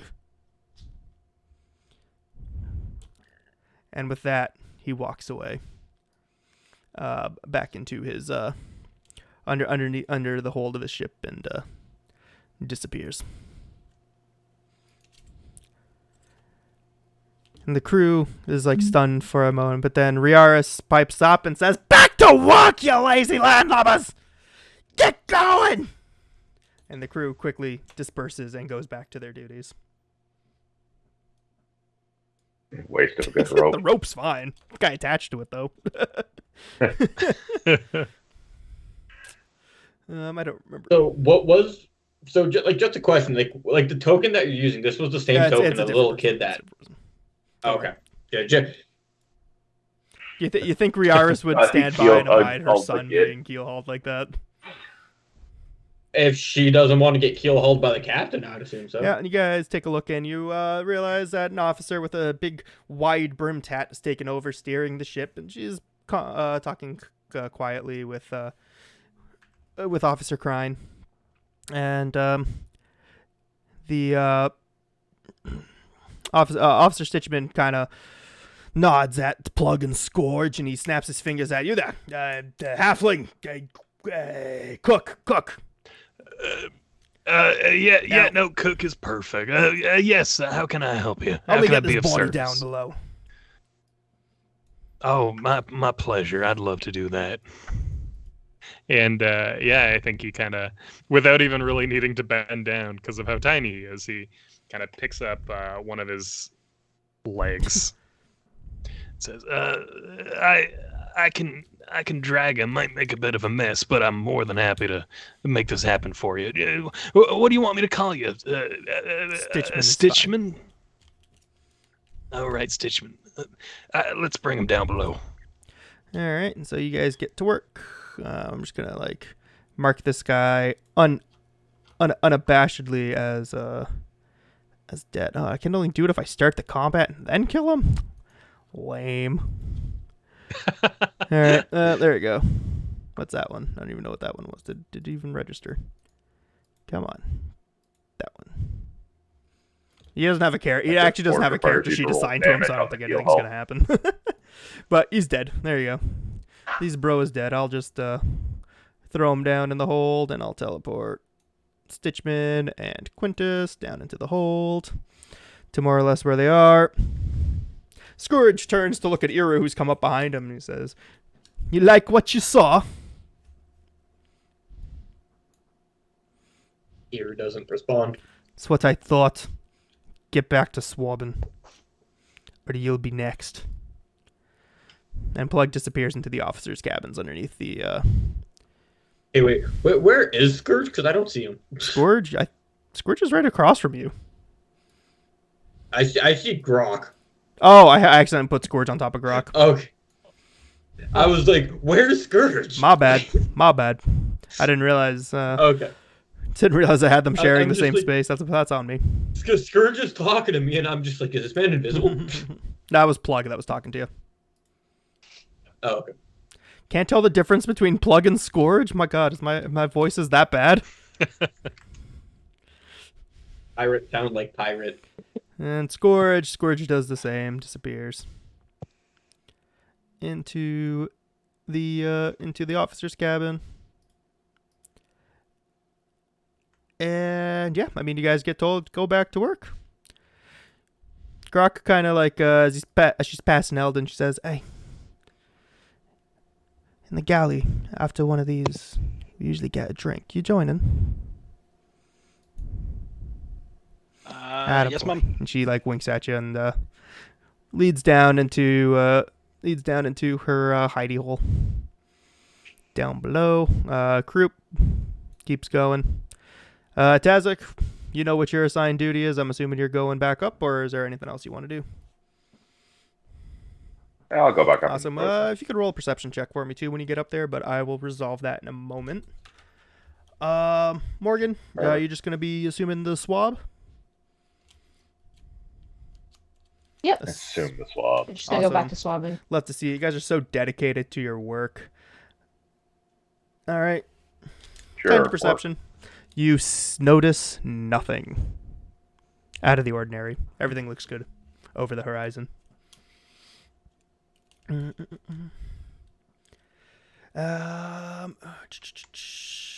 Cool. I think that's good.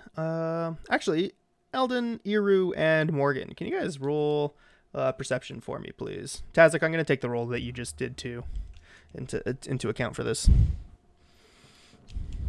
Okay. 14. 22, Nine. and a 9. Okay. So any of you guys who Iru don't rolled see above anything. 15, because you're distracted and doing other things, you don't notice... Yeah, everyone seems to be going back to work a little more somber, downtrodden, beaten, really. That was a strong blow to morale, but that's kind of the purpose of a keel hauling, right? Public keel hauling like that. You guys decide that, probably should do the same. Keep your head down. But Morgan, you notice something a little bit out of the ordinary.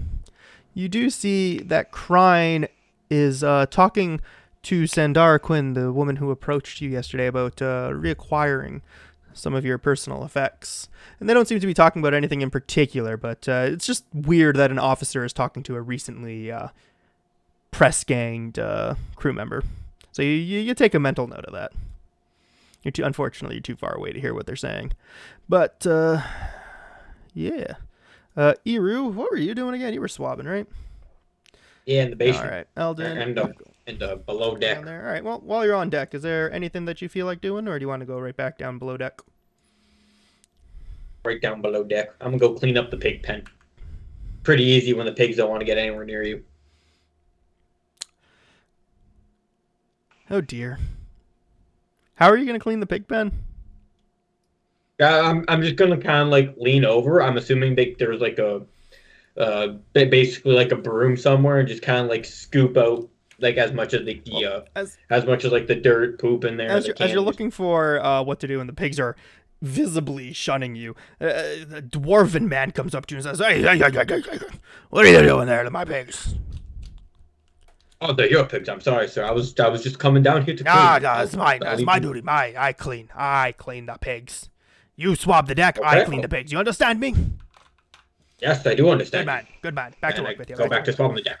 And he stops. He says, "Do you like the pigs? I like the pigs. I like pigs as well.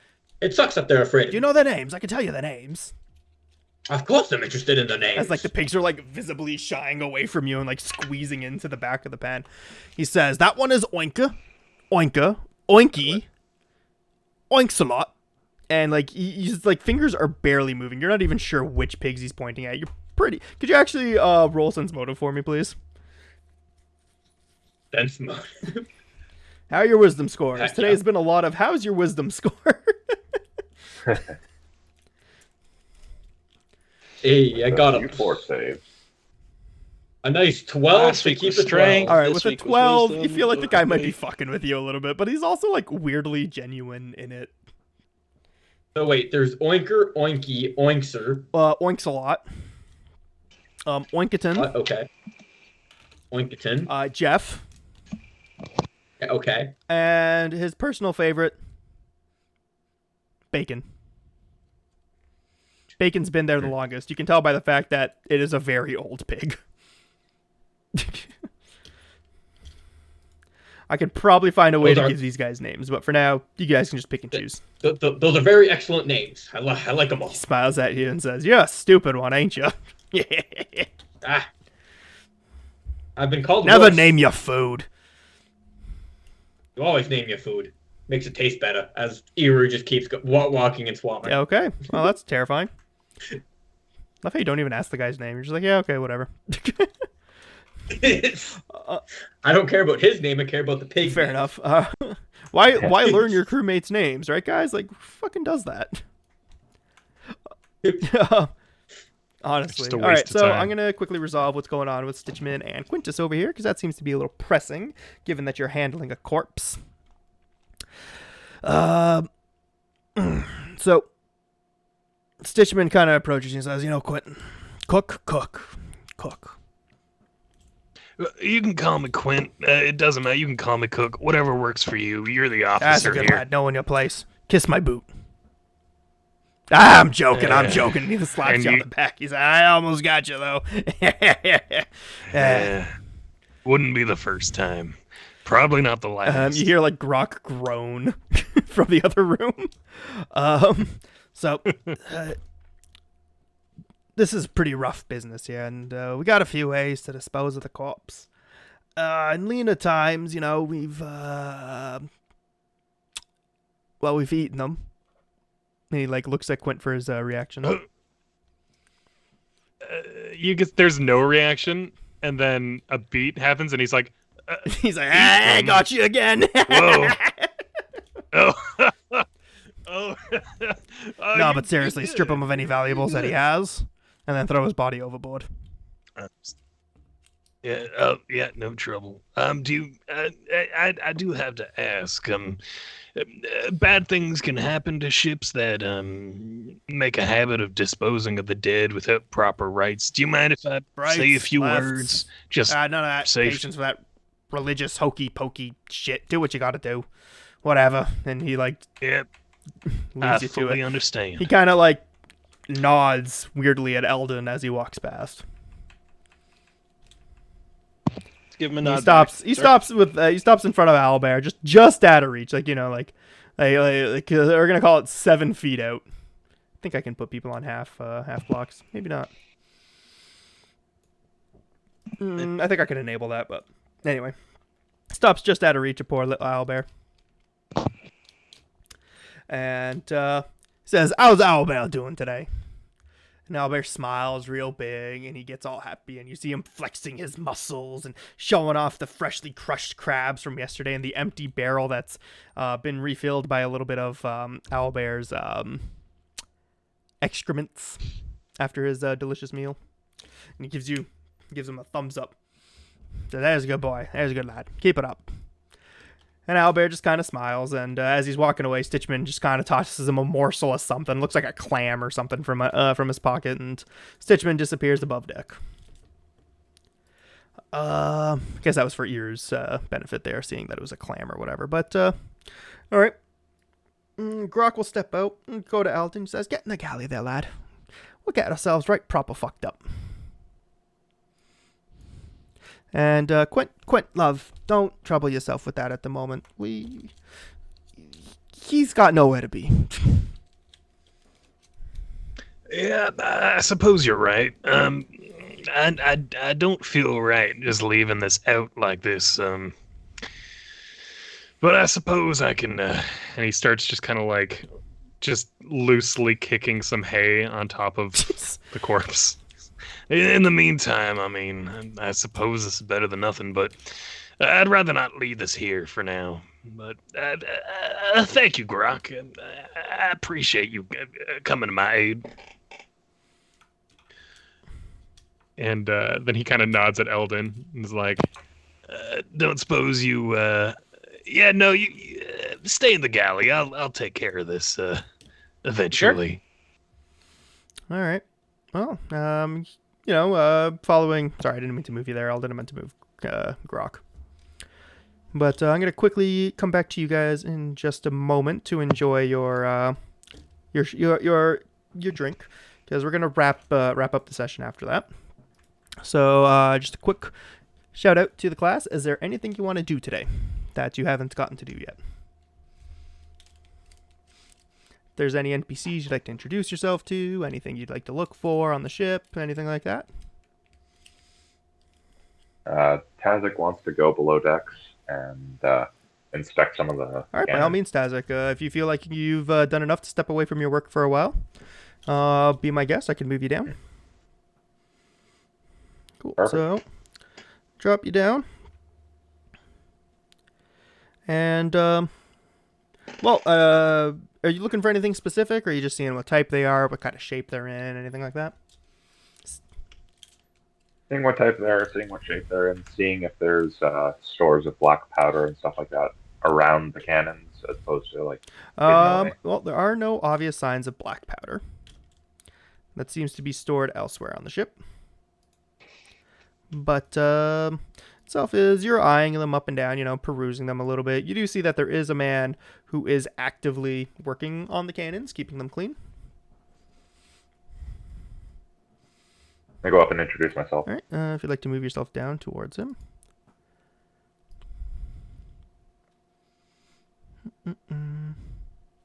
This guy down here. Yep. Okay, perfect. All right, so introduce yourself.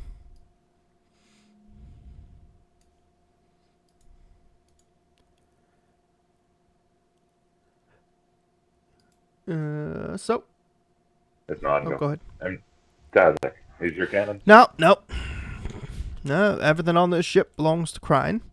But I am the one who takes care of them, Prideful work in that, keeping them clean. Been working under Gunnery Crine, Officer Gunnery Crine for a while, and I enjoy the work.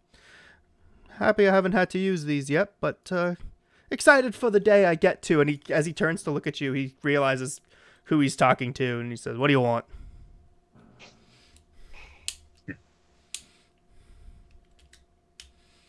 think I'm being wasted being a rigger. I want to introduce myself and offer my services. I'm better with guns than I am with ropes. Oh, are you? Well, even if that's true, Ratman, that doesn't matter, does it? You're a rigger. And if you were to want to be used on the guns, I'm not the man you want to talk to. You would definitely want to talk to Officer Crine. And you know how well she takes to being approached by those beneath her.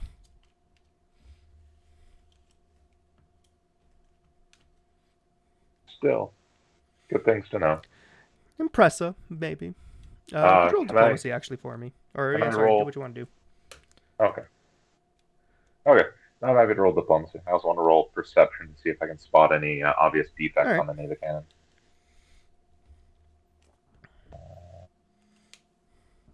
Diplomacy with a big 0, so hope I roll well. 14 is pretty good. Pretty good. Yeah. All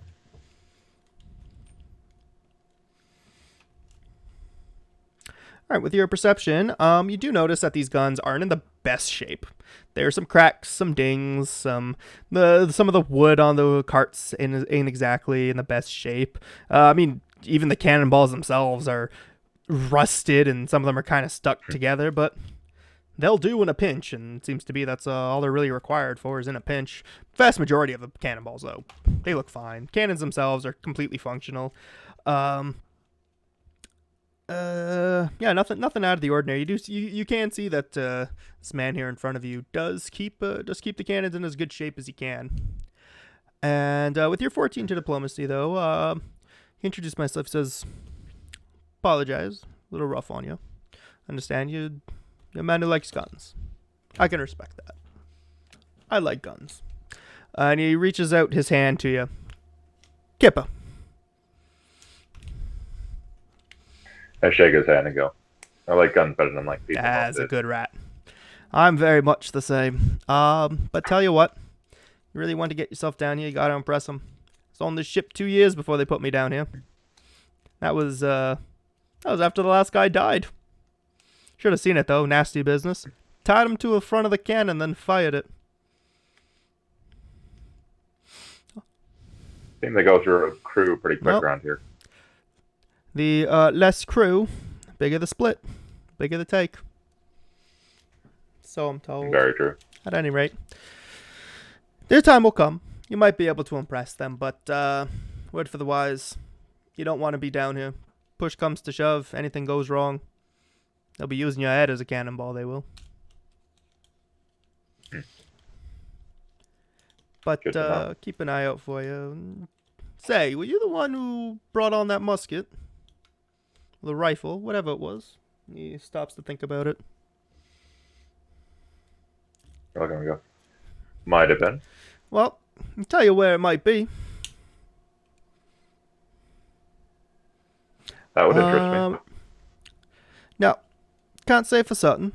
If they're anything truly remarkable, one of them once in a lifetime, well put together masterpieces that they see every so often on a captain's shoulder, whatnot, might be up in the captain's armory. In which case, nothing you can do to get it back, I think. But otherwise, Grok would be your best bet. She keeps a whole lot back there. Now, I didn't tell you that. And he gets back to work just cleaning the stuff. I heard nothing, and I walk away. All right, you want to go back up to the top of the ship?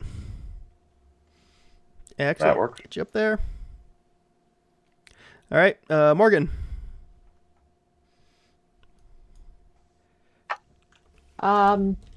This is pretty late in the evening. She's done most of her duties. Morgan's staring up at the crow's nest, kind of remembering from the previous night her epic fall and how absolutely disappointed her ancestors would be in her. And she has this urge to climb yet again. Well, one thing I do like to do with my players when it comes to an urge that they feel. That was rough, dragging you over there like that. Yeah, definitely good call on rolling that to cure light wounds. So because you didn't have any actual like physical damage at that point, it was just a what's the word I'm looking for here? A scar, not a scar. Yeah, it was a wound. It was an open wound. I'm just gonna say that it didn't really require a healing roll. You just kind of patched it up, and his hand is fine. But we can get back to that in a second. So, Morgan, what I was explaining before, what I like to do with players who experience urges is I'll sometimes, and this is up to them to decide whatever they think the DC is. They know their characters. They know how strong an urge is. Roll willpower. If you pass, you don't do the urge. If you fail, you do the urge. And that's up to you if that's how you want to do it. It's a way I've experienced some fun things with players who have very, for lack of a better term, ADHD characters and want to do a bunch of stupid shit on any given time. All right. But however you want to do it, be my guest. It's your character. You know what to do. All right. I'll do a little saving throw. All right, so with a 10, did you meet your own will save? Do you think you'll resist the urge?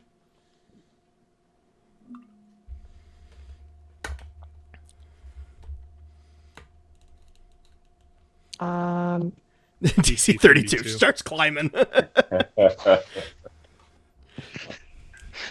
I don't know if there is such a thing as an unbeatable DC in Pathfinder. Well, we can get into that after. Trying to find where it is. You could argue If it's a saving throw, Can't a find natural what? 20, Wait, you I looking think for would climb? work, No, but if you're. it's a check- It's Yeah, just climb. Oh, just climb, or I was looking for the. no. He asking you like, what do you think your character resisted the urge or not? Yeah, like, no way. She No did not way. resist the urge. All right. See that? I mean, Well- if you want to do it quickly, roll climb. If you want to take your time and do it proper, climb up that mast. It's gonna do it quick. Flashy, show off to everybody. I think we're about to experience some Wee bit. character building, guys.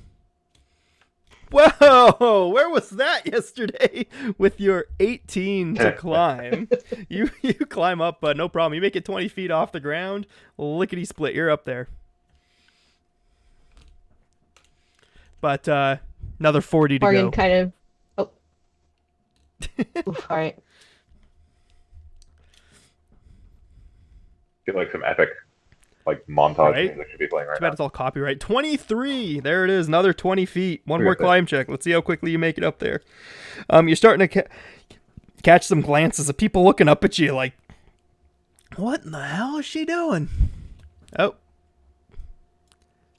Oh, no. Not again. You climb again. as So best close, you can, yet and as you so reach the far. top, your natural one kicks in, and you lose your footing in your excitement, and you begin to fall backwards. Can you roll a reflex for me, please? Yep. None of you guys are wearing your armor at the moment. Remember, all of your personal effects are stripped from you. Oh, With Oh, a second Lord. back-to-back natural one, your 2 is not enough for you to grab onto the rope, and you plummet roughly 50 feet down to the deck. I believe that's 5d6 damage. 50 feet? 50 I think feet? so. I think that's Yep. 5d6, right? 1d6 per 10 Yeah. feet? Yep. You're almost terminal velocity. I think the max you get is 7d6? 8d6? I don't know. I've never had anyone fall No, terminal velocity is like 20d6. Maximal Okay. damage is like Well, 20d6. there you go. Well, let's see some 200 5d6.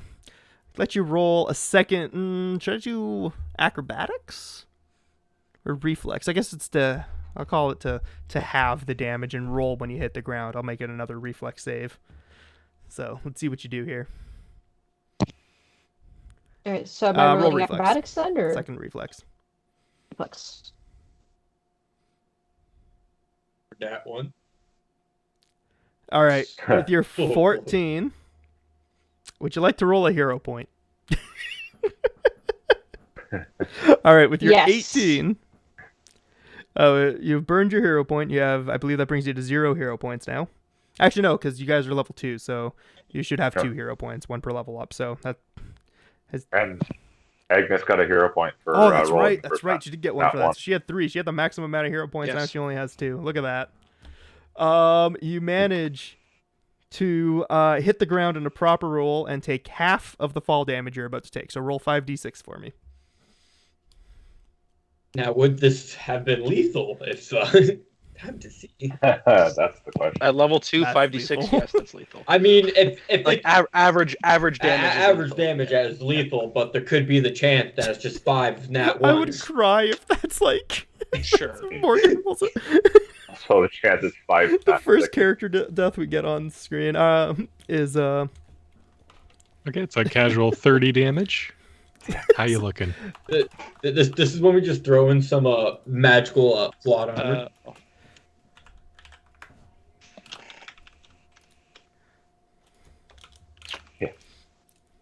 That's the one. Somehow Morgan lands. all on a right. bubble Drum roll, rag. folks. But the dead body. Ooh. 17. The average.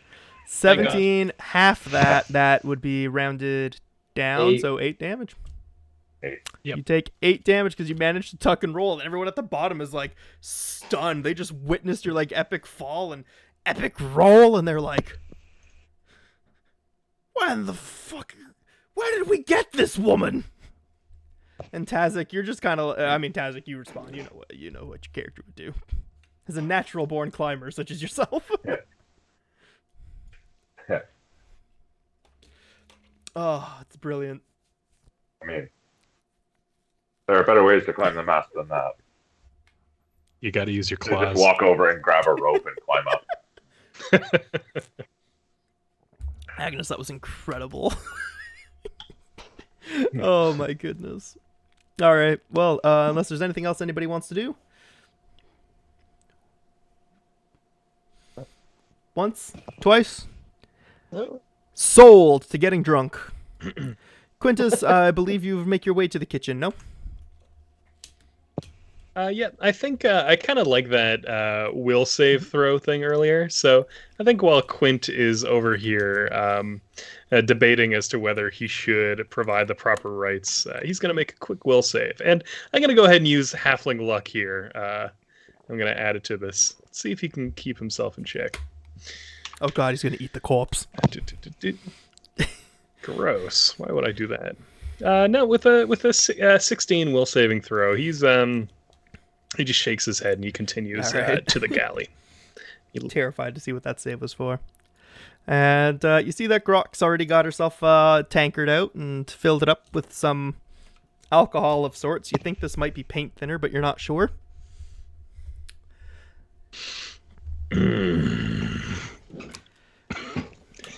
Smells And, Fish Guts is like, it's probably the most like forlorn you've ever seen this man. Granted, you've only known him 2 days, but like, there's a depression in his eyes. As says, "I lift your mugs, lad." To Magpie. Yep.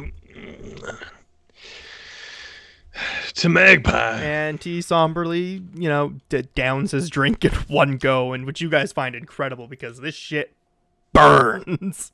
It is without a doubt the most vile moonshine you've ever tasted.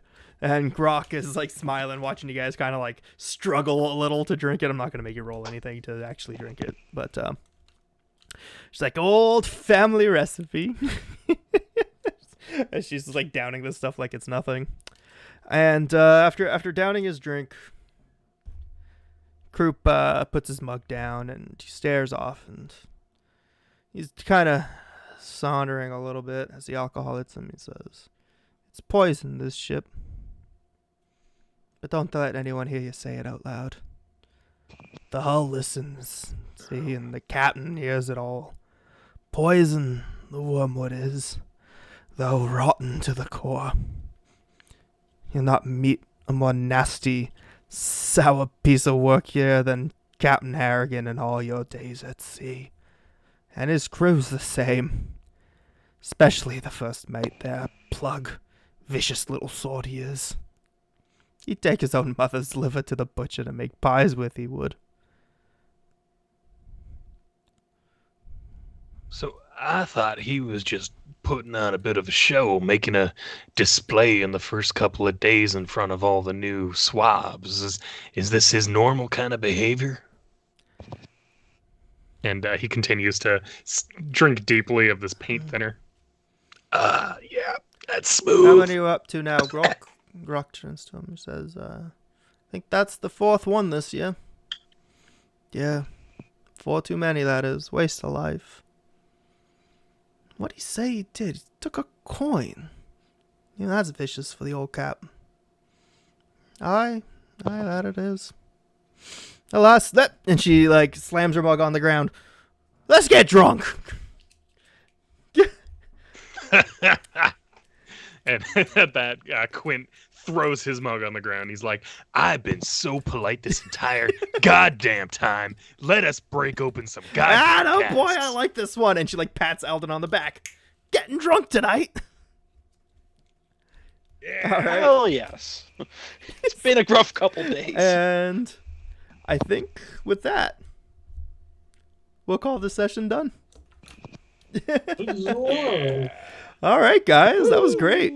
Man, We survived. I made it through. Day 2. had a great time with that one. Well, we survived. Had a lot of fun.